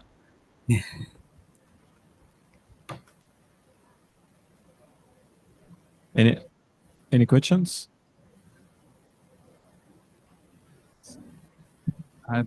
Thank you, Zakaria, for the presentation. I'm curious more about the data because you showed that in quantum SVM, it did not perform in comparison with other classical. So one of the reason maybe is the data is not topological. So quantum can be used mainly in machine learning where the data is topological, which means there are too many features but less depth in the data. And this is one of the reasons. Can you elaborate on this, or maybe you have another opinion why quantum is not, it's promising, but it did not show the expected results? Yes, we noticed that. We think that's because of the qubits, because we only use 4 qubits to, as everyone knows that the data set contain over than 700 features. So we reduce those features to with the feature selection to 100, and after that we choose only 4 features. So probably this is the lack of information. So what approach did you use to reduce it? PCA or you have Yes, some PCA. Yeah, PCA? we used principal component analysis. PCA. And was there any reason why you have chosen 4 qubits? I don't have, to be honest. Yeah. We don't have. Why not 5, for example? Yeah, but I chose 4 and 5. 5 didn't perform well, so give us lower accuracy. So we stuck on 4. So we didn't have much time to work on a higher number of qubits. This is the problem. Okay, another follow-up question. Last one. Yes. Yeah. So, have you tried the optimization, the transpiler function to optimize how the qubit? What was the depth of your circuit? The depth previously we were being used in for 2 layers, and after that we tested the 4 layers, but there is nothing showing up as a like impressive results. So we just focused on quantum supervector machine with only 1 layer. Okay, thank you. Yeah, thank you. Thank you so much. Assalamu alaikum. Thank you so much, Zakaria, for the great presentation. You have a straightforward question, which is why did you choose poly feature map for the feature map in the QSVM? Yes, it's not a literary choose. We tested before, like angle encoding. It didn't give us a good results. After that, we tested double Z feature map. We didn't reach what we are looking for. We tested also amplitude encoding, and after all, the best encoding method was Pauli feature map. And what was your metric when you say best encoding? So that would be really interesting to see a slide with like the comparison between the different encoding methods, and then what was the benefit, and then why you choose poly feature map for the encoding. The metrics were especially in the code, so we didn't mention there here. So I put them only in the code. So that's why we are based on it. Just to be clear, we get based on that, on the term of the accuracy of training and testing, the F1 score and the recall, also the ROC. So that's why we choose this this Not the encoding. complexity when you deal with the data sets, or like the time of the training, for example. We didn't focus, to be honest, we didn't focus on the timing, because we just ran the code. And speaking about complexity, here probably it's not, or we can say that the complexity will not take a huge part, because we are not using a deep circuit or something like that. That's why. Okay, thank you. Thank you so much. Thank you so much. Any other question?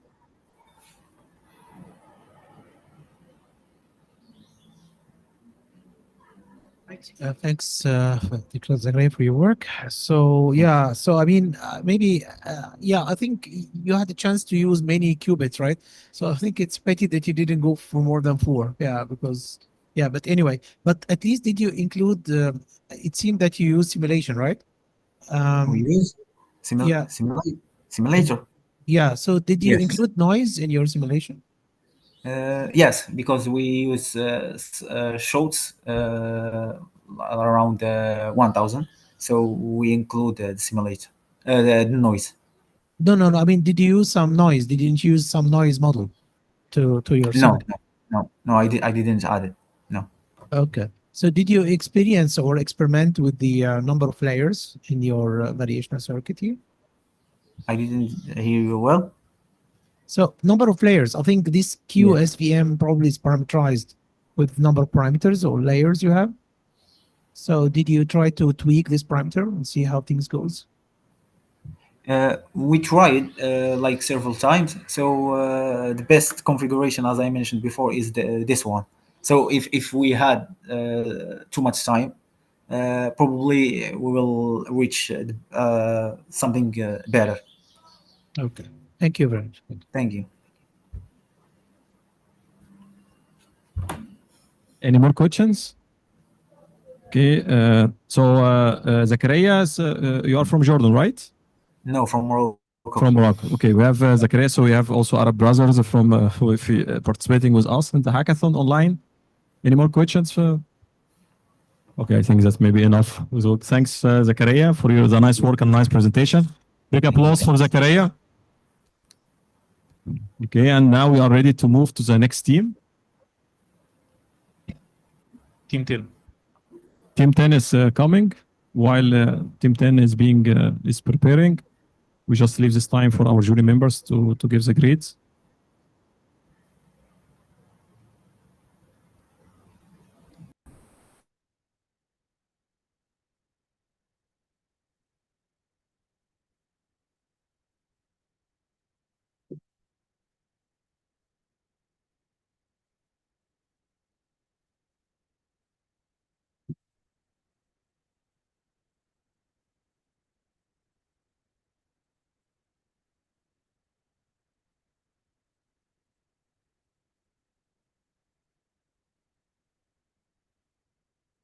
Okay, Team 10. So Nasser, where Hello. are you from? Hi, we're Team 10. We are from Jordan. Okay, so what are your colleagues? فين زمايلك? Yeah, my colleagues are Okay, can you here open at the team. all of you, can you open your camera, please? Not all of us can. And only 3 of us will be presenting for the sake of time management. But all of us worked and contributed to the submission. Okay, then can you define and say your names in the beginnings for the record so we can keep track of who's with us in the session? Okay, my name is Rama Bashar. And I am Nasser Elbis.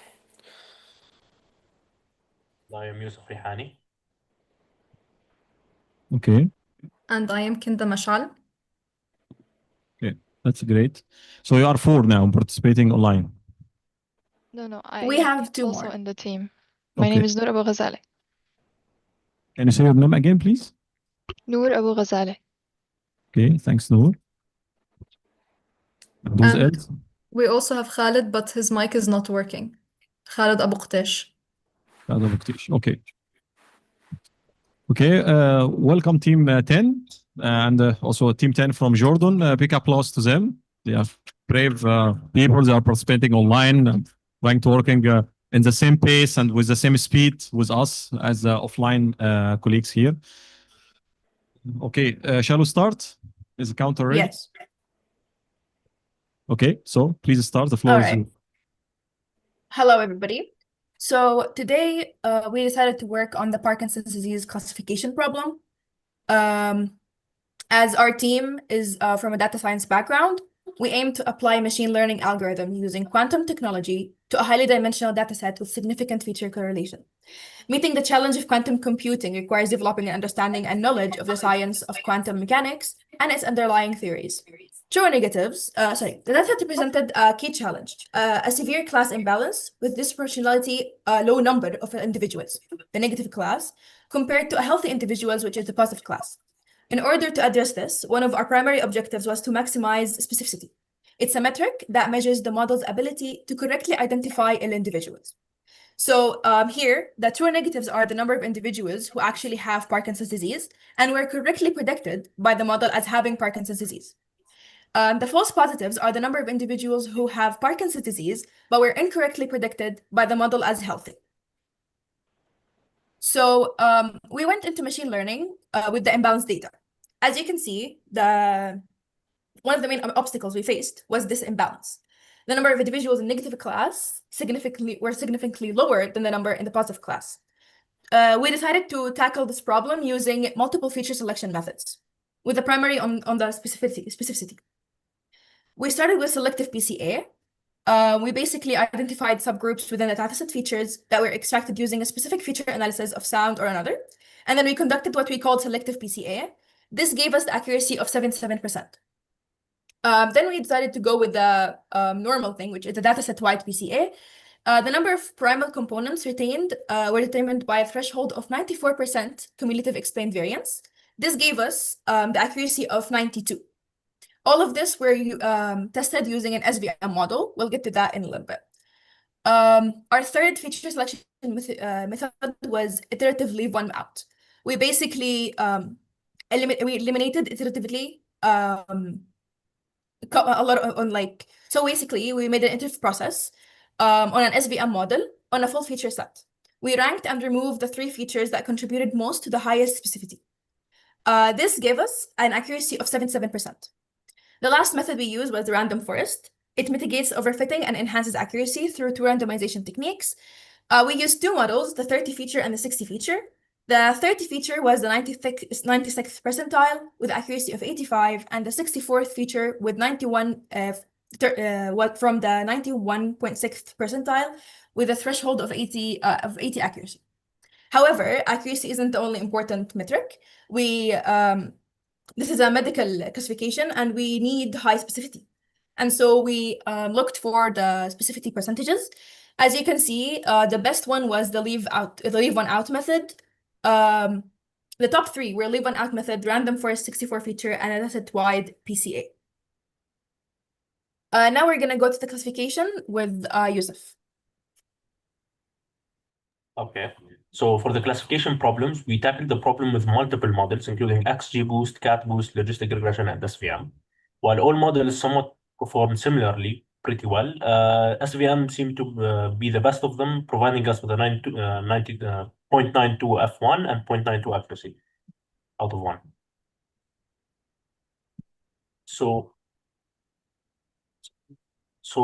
how the way support vector machines work is that they were able to the reason we use support vector machines is that they're helpful for handling high dimensional data, and they have a solid theoretical foundation, which is one of the main reasons we chose them, as well as that they have a quantum counterpart, since we noticed that there aren't many quantum models available right now.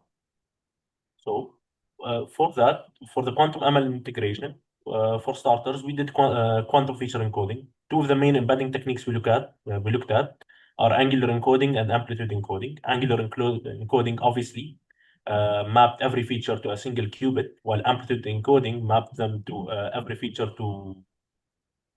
qubit mapped to around log m by n qubits. Every qubit mapped log m by n features, which ultimately was one of the reasons we chose amplitude encoding, because angular encoding would be helpful if the dataset had a small number of features, which is not present here. The dataset here has around 750, which is very high, which is the reason we chose amplitude encoding.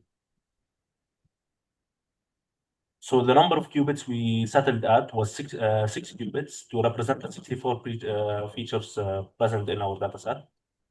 And for the reason why we used what we used, I will pass it on further to Khalid. I think Khalid or Kinda. Oh, that would be me. Sorry. Oh yeah. Okay, so we were discussing the feature embedding techniques that we were working with. We did look at multiple different feature embedding techniques, including basis encoding, amplitude encoding, and Hamiltonian simulation, including two ways, something called the icing way and the Hamiltonian simulation.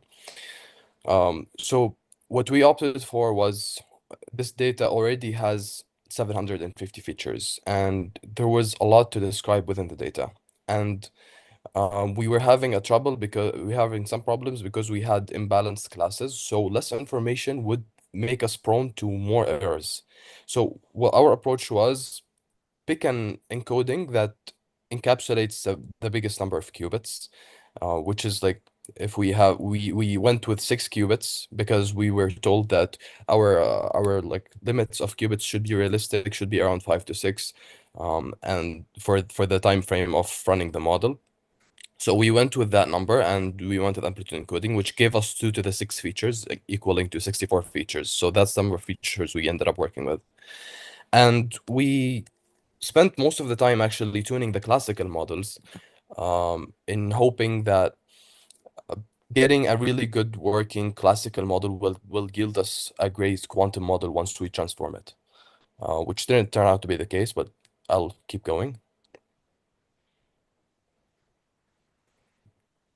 So we were torn between using Qiskit and Penny Lane, and since we ultimately wanted to run on IBM hardware for the QPU testing, we chose to go with Qiskit for stars. But then we faced lots of problems. It was poorly documented. Lots of the libraries were and the functions were deprecated. Lots of the tutorials that were online, especially that were new to the field, gave us trouble. So we ended up going with Penny Lane instead, and that was a much smoother experience. We tried implementing multiple different models. We compared lots of different models for the classical. Even when we did a support vector machine, we did lots of pre-processing. We did scaling. We did PC principal component analysis. We also performed hyperparameter optimization using this library called Octuna, which is really neat. You guys should check it out. But we used it to get we made like 3 splits for validation and for testing, so we can Thank do you. hyper. Thank you. Yep. Time's out. Okay. Any question?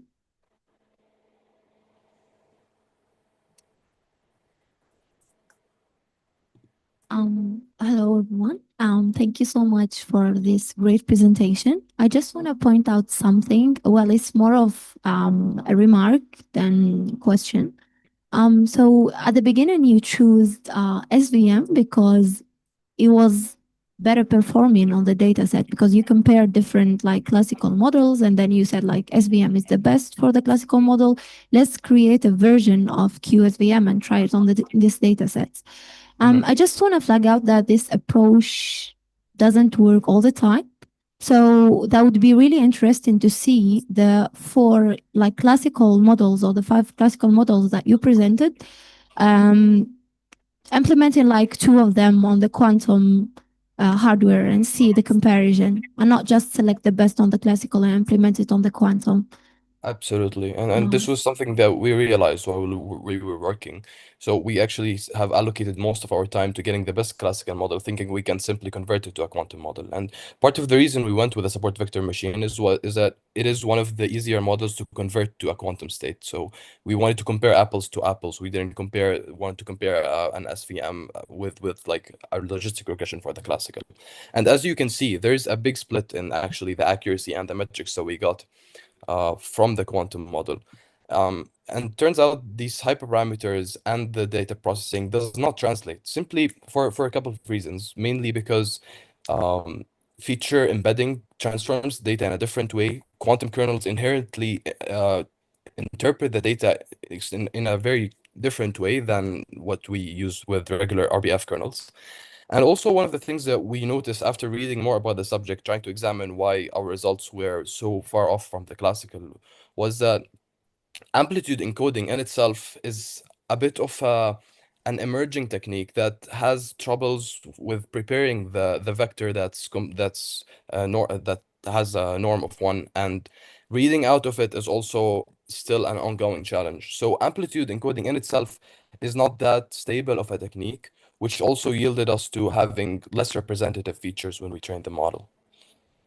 Thank you so much for this beautiful answer. I would say you should explore quantum reservoirs. You'll find it really interesting. Like if you want to explore this thing more. Yeah. Thank you so Thank you. much.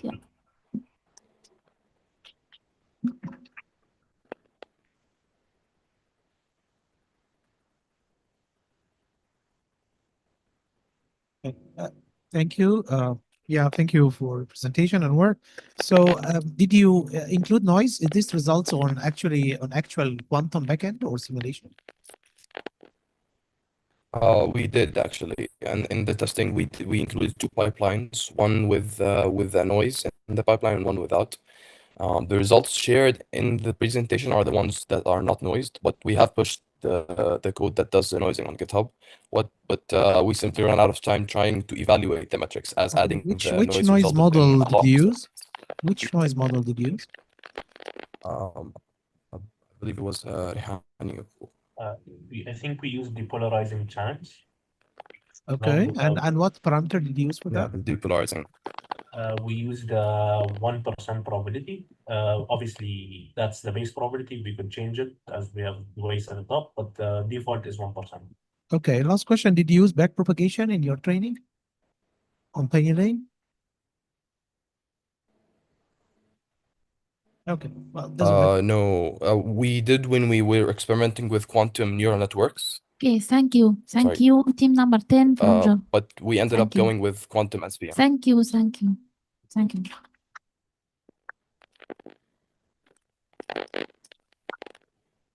Now let us have some time for the judge. Until this team 8 is ready. Team 8. Yes. Okay. Can you please open the camera?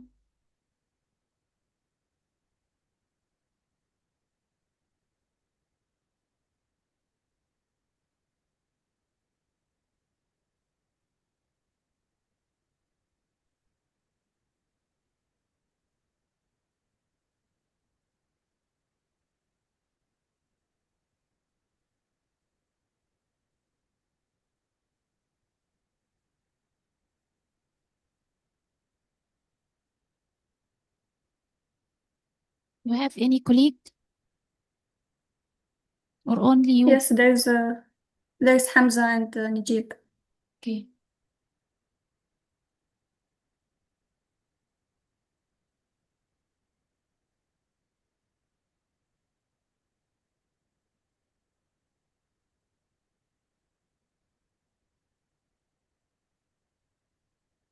Okay. Are you ready to start? Oh, can you present yourself first? Oh, Yes, of course. My name is Hadi Mouzayi and I'm a computer science student from Algeria. Algeria. Yes. And the others? I'm the PhD student in theoretical physics from Algeria also. Yes. Anyone else? Okay. You can start from now. Good luck. Okay, thank you. Hello, everyone. I hope you are all doing well. Today, we are going to present our solution for the smart traffic optimization in the new capital.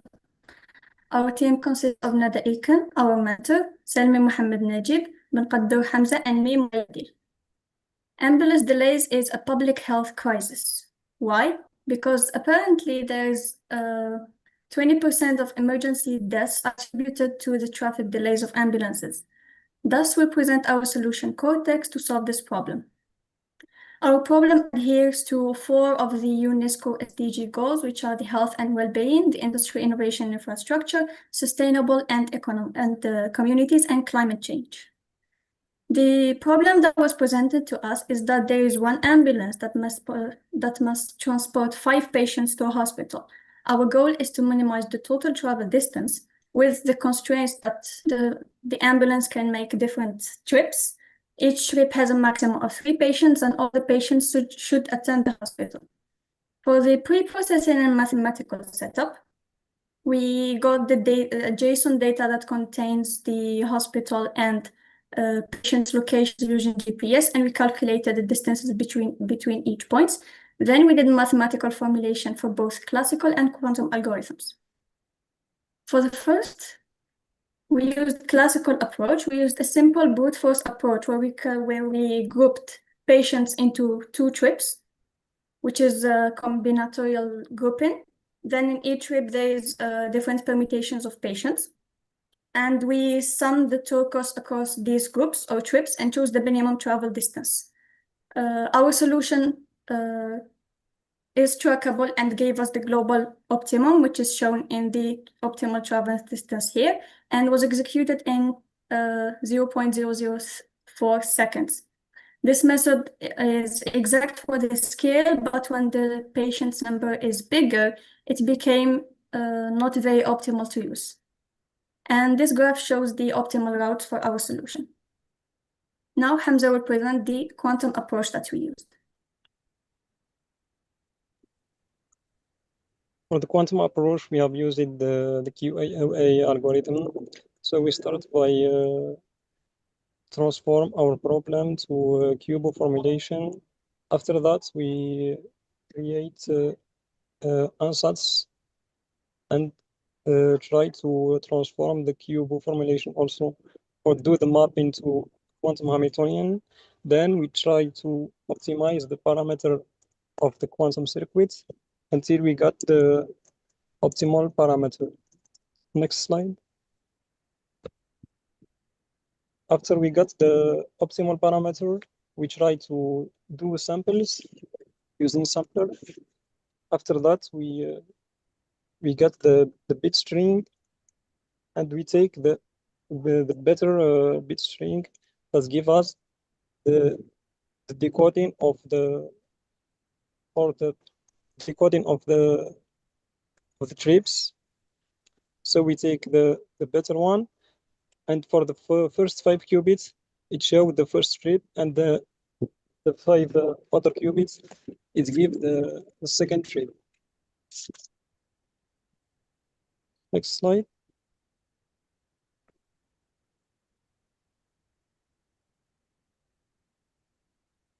Yes, this is for the optimization part. And after that, we get the parameter, optimal parameter. And after do the samplers, we try to take the optimal one that gives better solution. Conclusion: both classical and quantum approach give the same result, but sometimes the quantum approach give a wrong result due to noise.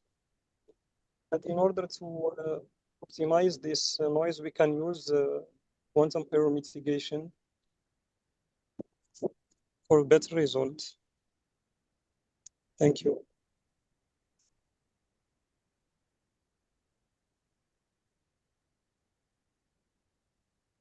Okay, thanks very much for the nice presentation, nice work, and indeed you finished before the time, so you might have more questions. Yeah. Yes, thank you. So the other teams working on the same problem have found that the optimal distance about 57 kilometers, while you found like 23 kilometers. So this is a little bit weird for me. Can you comment on that, please? Yeah, for the classical approach, we only use 2 trips and group the patients into these 2 trips, and then calculated the possible permutations in each one and summed the result of them. So that was our solution. Okay, any more questions?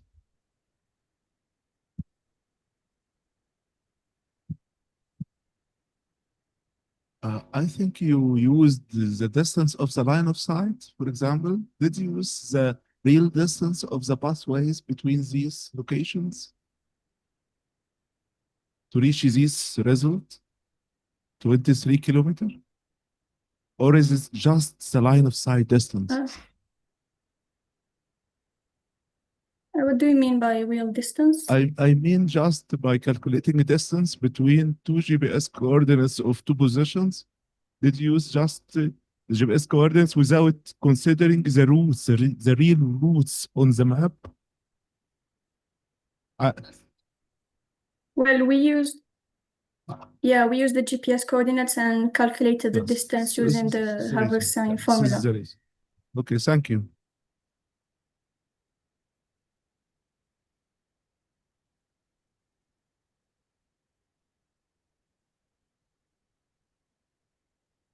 As a question? Okay, any more questions?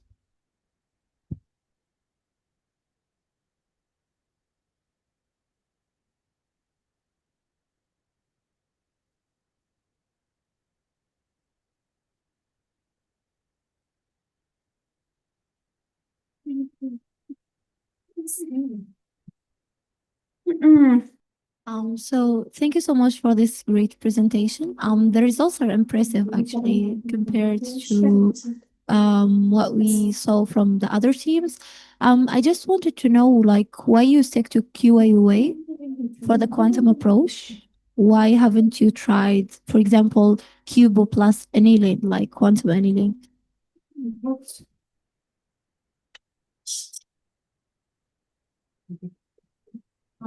Have you heard my question, Hadid? Yes, basically we don't use quantum annealing or we don't have too much time. That's why we follow the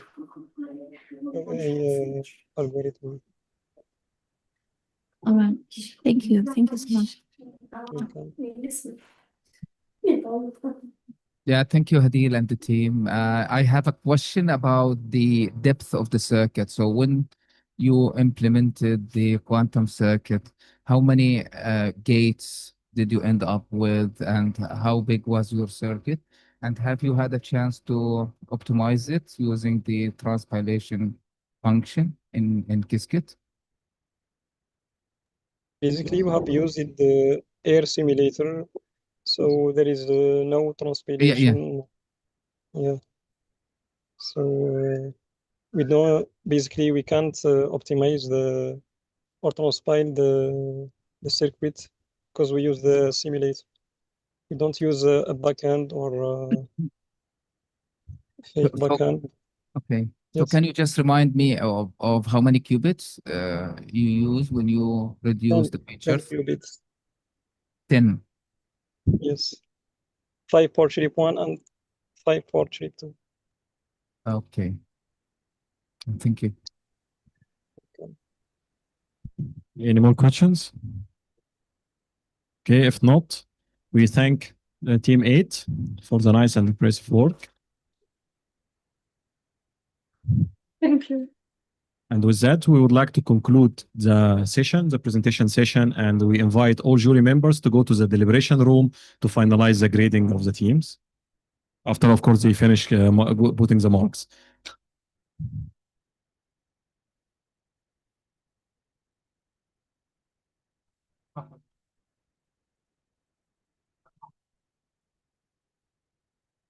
نبيل خلي بالك من الشنط هنا.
اناونس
بس مش اناونس اقول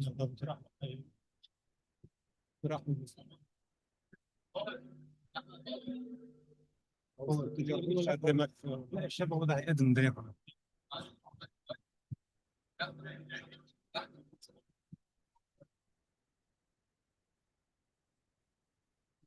مش هدعم هذا الربع. ده التيم يجي على مين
Ladies and gentlemen, today we reach our last moment together, and we hope that you all enjoyed our hackathon. We also know that you all are willing to know who are the winners for today, right? But first, we'll have small speeches together. So let's introduce our first speaker.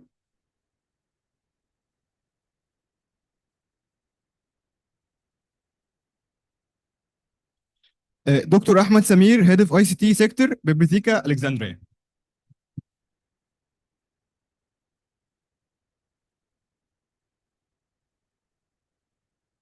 Hello everyone. Hello everyone.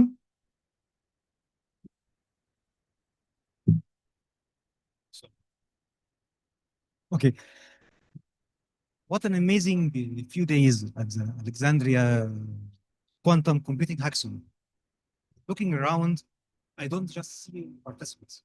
I am seeing leaders, creative thinkers, and future pioneers in quantum technology.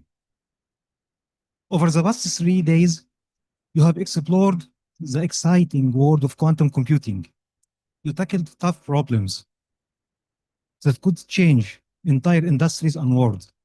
Your teamwork, creativity, and drive has been truly impressive. To all our participants, congratulations. You took on tough challenges and came out with fresh ideas and new skills. No matter the final results, you all winners. You have made real progress in your journey into quantum computing. A big thank you to our sponsors, judges, and mentors. Your support and advice helped make this event a big success. You gave not just tools and resources, but also knowledge and wisdom. To our organizing team, thank you for all your hard work. You made everything run smoothly and created a great experience for everyone here.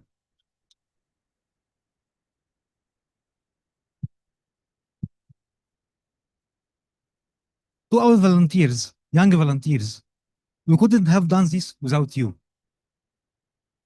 From setting up spaces to guiding participants and to keep things on track, you helped made a huge difference. Thank you for your time, energy, dedication, and your positive attitude.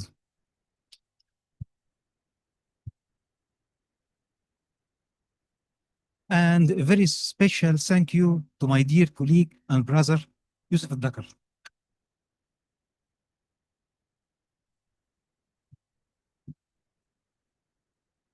Without him, this event would never have happened.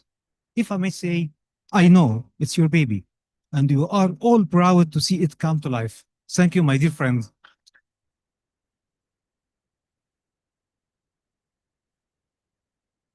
As we wrap up, remember, this is just the beginning.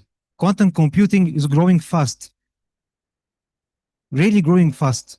Keep learning, keep exploring, keep building. The world needs your idea and your passion. Let's all clap for ourselves. We all have done a great job. Thank you all. Thank you.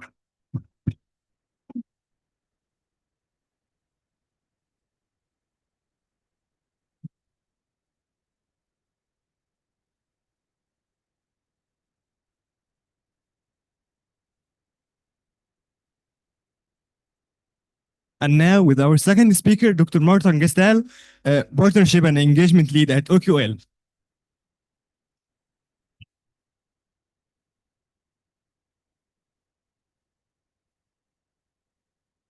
Yes, I completely agree. This is a very successful event. Thank you very much to the organization team, because we know by experience how tricky it can be to transport people, feed them, make sure that they have their visas and so on. So really well done.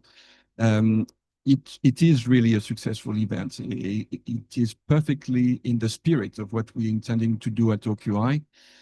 And I can only hope, sorry, you said that's for you, that's only the first of many.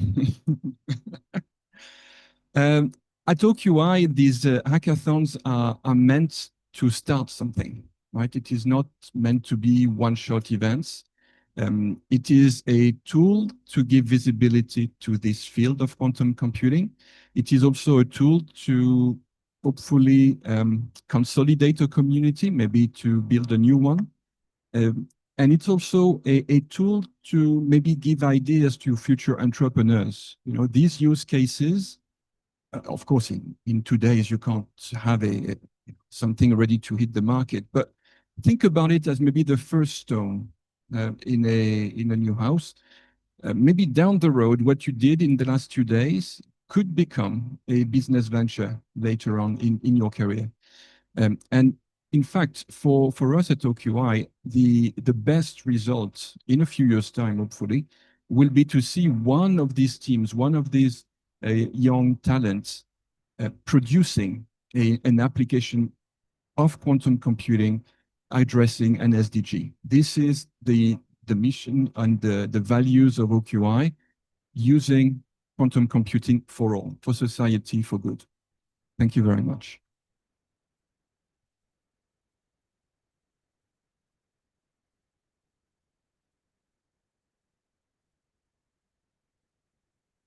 And now with our third speaker, Dr. Taha Slim, General Manager, Markets Paris, and co-founder partner of iCafe.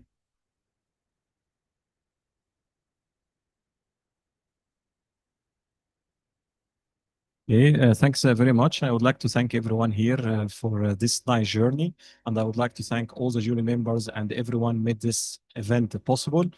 وهعمل بس سويتش العربي عشان ادي رساله سريعه. انا حقيقه بشكر كل المتسابقين اللي شاركوا. هو الهاكاثون كانت فكرته طبعا بيبقى فيه بريشر موجود، وبنشوف الناس بتكوب ازاي معاه، وحقيقه انتوا عملتوا شغل جميل جدا. It was very impressive work to cope with a 3-day of marathon and coding, and also understanding the science and the technology behind what you are doing, the problem, and trying to also come up with results. So that's impressive. I would like also to thank our soldiers behind, also the mentor team, all the mentor team. who did also great work on both the organization, but also in mentoring the teams. And also, I'd like to thank Bibliotheca Alexandrina for the nice work and their partners from Open Quantum Institute, and everyone made this event possible.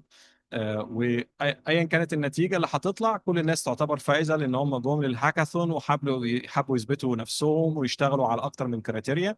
And I would like to thank all the jury members for make also the judgment criteria and the judgment process very transparent, and it was very elegant to come up on a consent on the winners, which will be announced shortly. Thanks very much.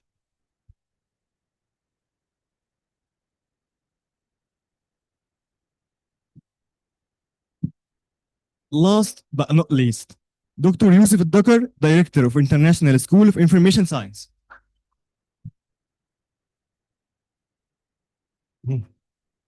Alhamdulillah, I'm very happy this has come through. We're passionate here about technology and tools and empowering research with technology and tools to make things happen, to face challenges and develop solutions. There are a lot of thank yous to be given. I reiterate the thanks that have been already said, but definitely very special thanks to OQI for giving us this framework, and to all the partners. But special thanks to Dr. Taha for starting together this work early on and working to make this something continuous that will keep going. I must really thank the community. Has wonderful to see this collaboration and everyone volunteering to help and being passionate and excited about working together. I also have very, very special thanks to my dear colleagues whom I've worked with directly over the past period to make this happen. If I start mentioning names, I'll have a very long list and everybody will miss their flights or transportation. But you know who you are. I'm very thankful to you all. I'm very grateful that we had the chance to work on this project and to make it happen. Also, very special thanks to Dr. Ahmed Samir for all the support he has given and the nice words he said. Again, it's the key thing for me is the community and the willingness to collaborate and face challenges together. With that, I think it's time to announce the winning teams. And as it has been mentioned before, everybody's a winner. The real outcome is having faced the challenge and developed something to make progress. So let's start. We had the two parallel contests, the online one and the on-the-ground contest here at the library. So let's start with the online contest where 3 teams participated from other Arab countries. It was a very nice thing because it shows there's interest and there's even collaboration on a wider scale. So the winning team from the online contest is team number 10.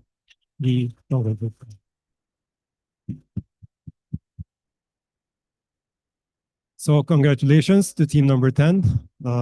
We appreciate your participation in remote mode. That was really nice.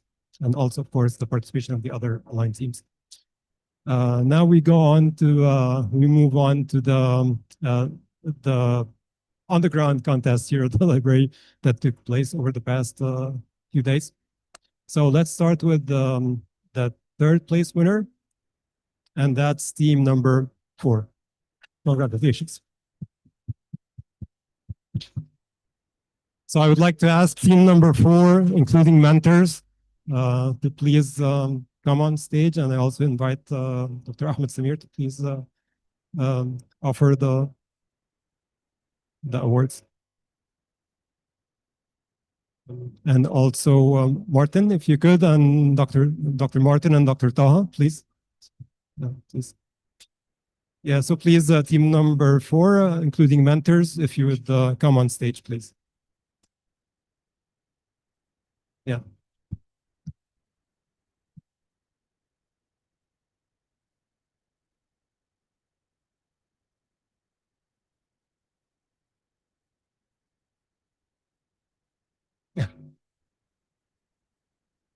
Okay. No, yeah. Congratulations all.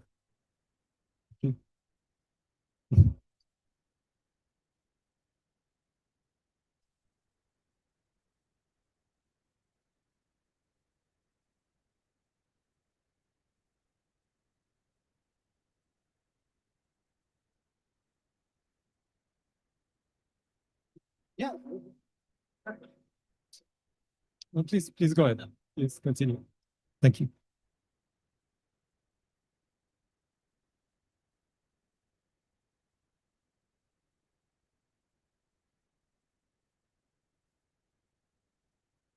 Thank you.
So we just have a quick thing to mention. I'll hand it over to Dr. Okay, so our colleagues from the Academy, ASRT, could not be here, but on their behalf, I'd like to announce that for the whole team, they are giving you guys 10,000 Egyptian pounds. Uh,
Congratulations to our winner team. Now we move on to the second place team, second place winner, and that's team number 6.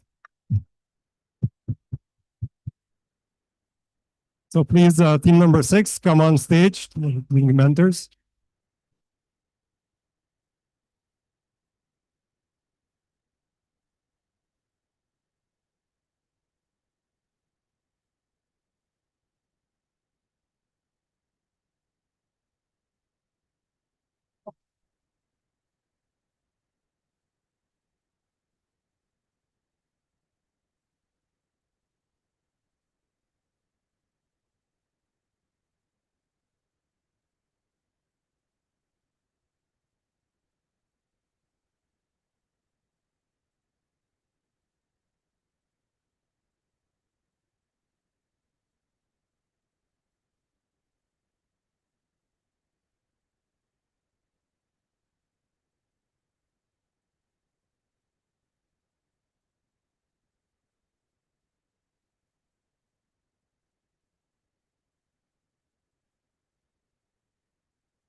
Okay, and so in the same fashion, there is cash money to be received from ASRT to be shared among all of you, and this time the amount is 20,000 Egyptian pounds.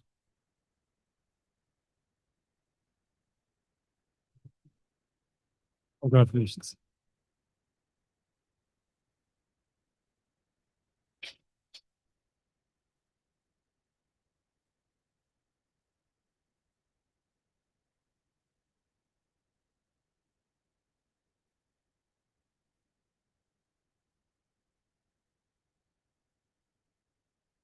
Congratulations.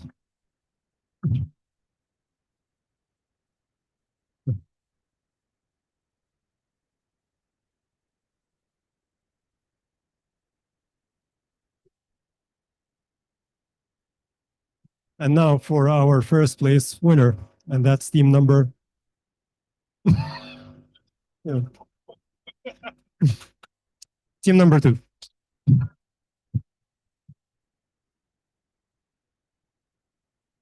Congratulations.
Now to.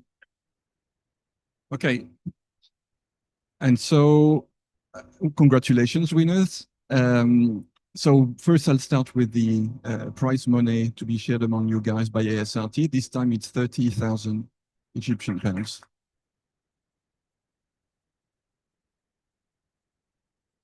And now some OQI specific prize. So we would like to invite all you guys to one of our next hackathons. So get your passports ready.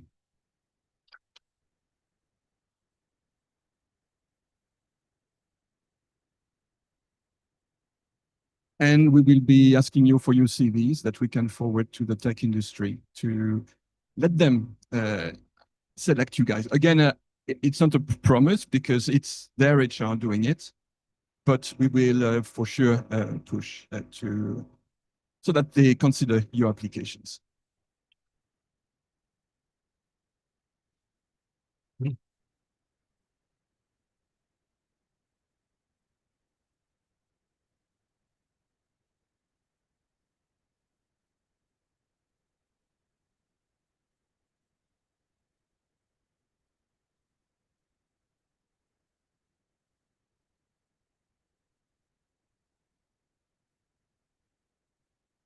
Congratulations.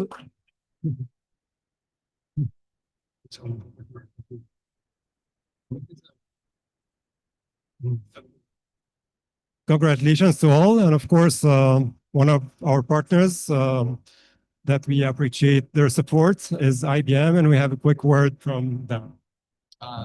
Thank you very much, Dr. Ahmed Samir and Yusuf, Dr. Taha, Martin, and my colleague Ahmed.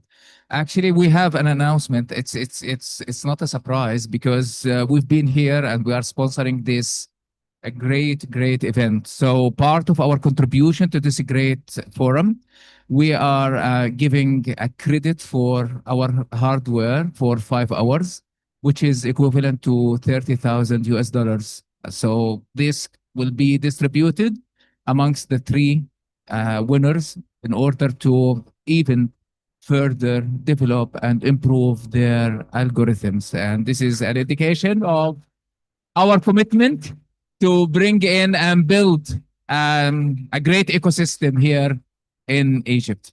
Thank you very much.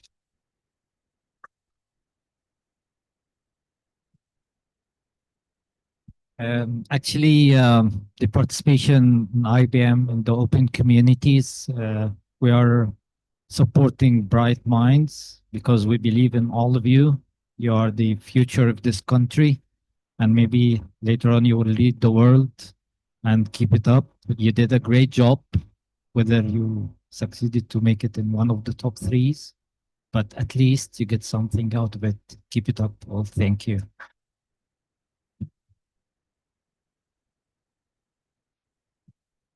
Thanks, everyone. It's a really happy moment to arrive to this conclusion of this event, and the great many thanks to Dr. Ahmed Samir and Bashmahondis Yusuf Al-Daka for the great effort, and our partners and all the team from the mentors in Alexandria.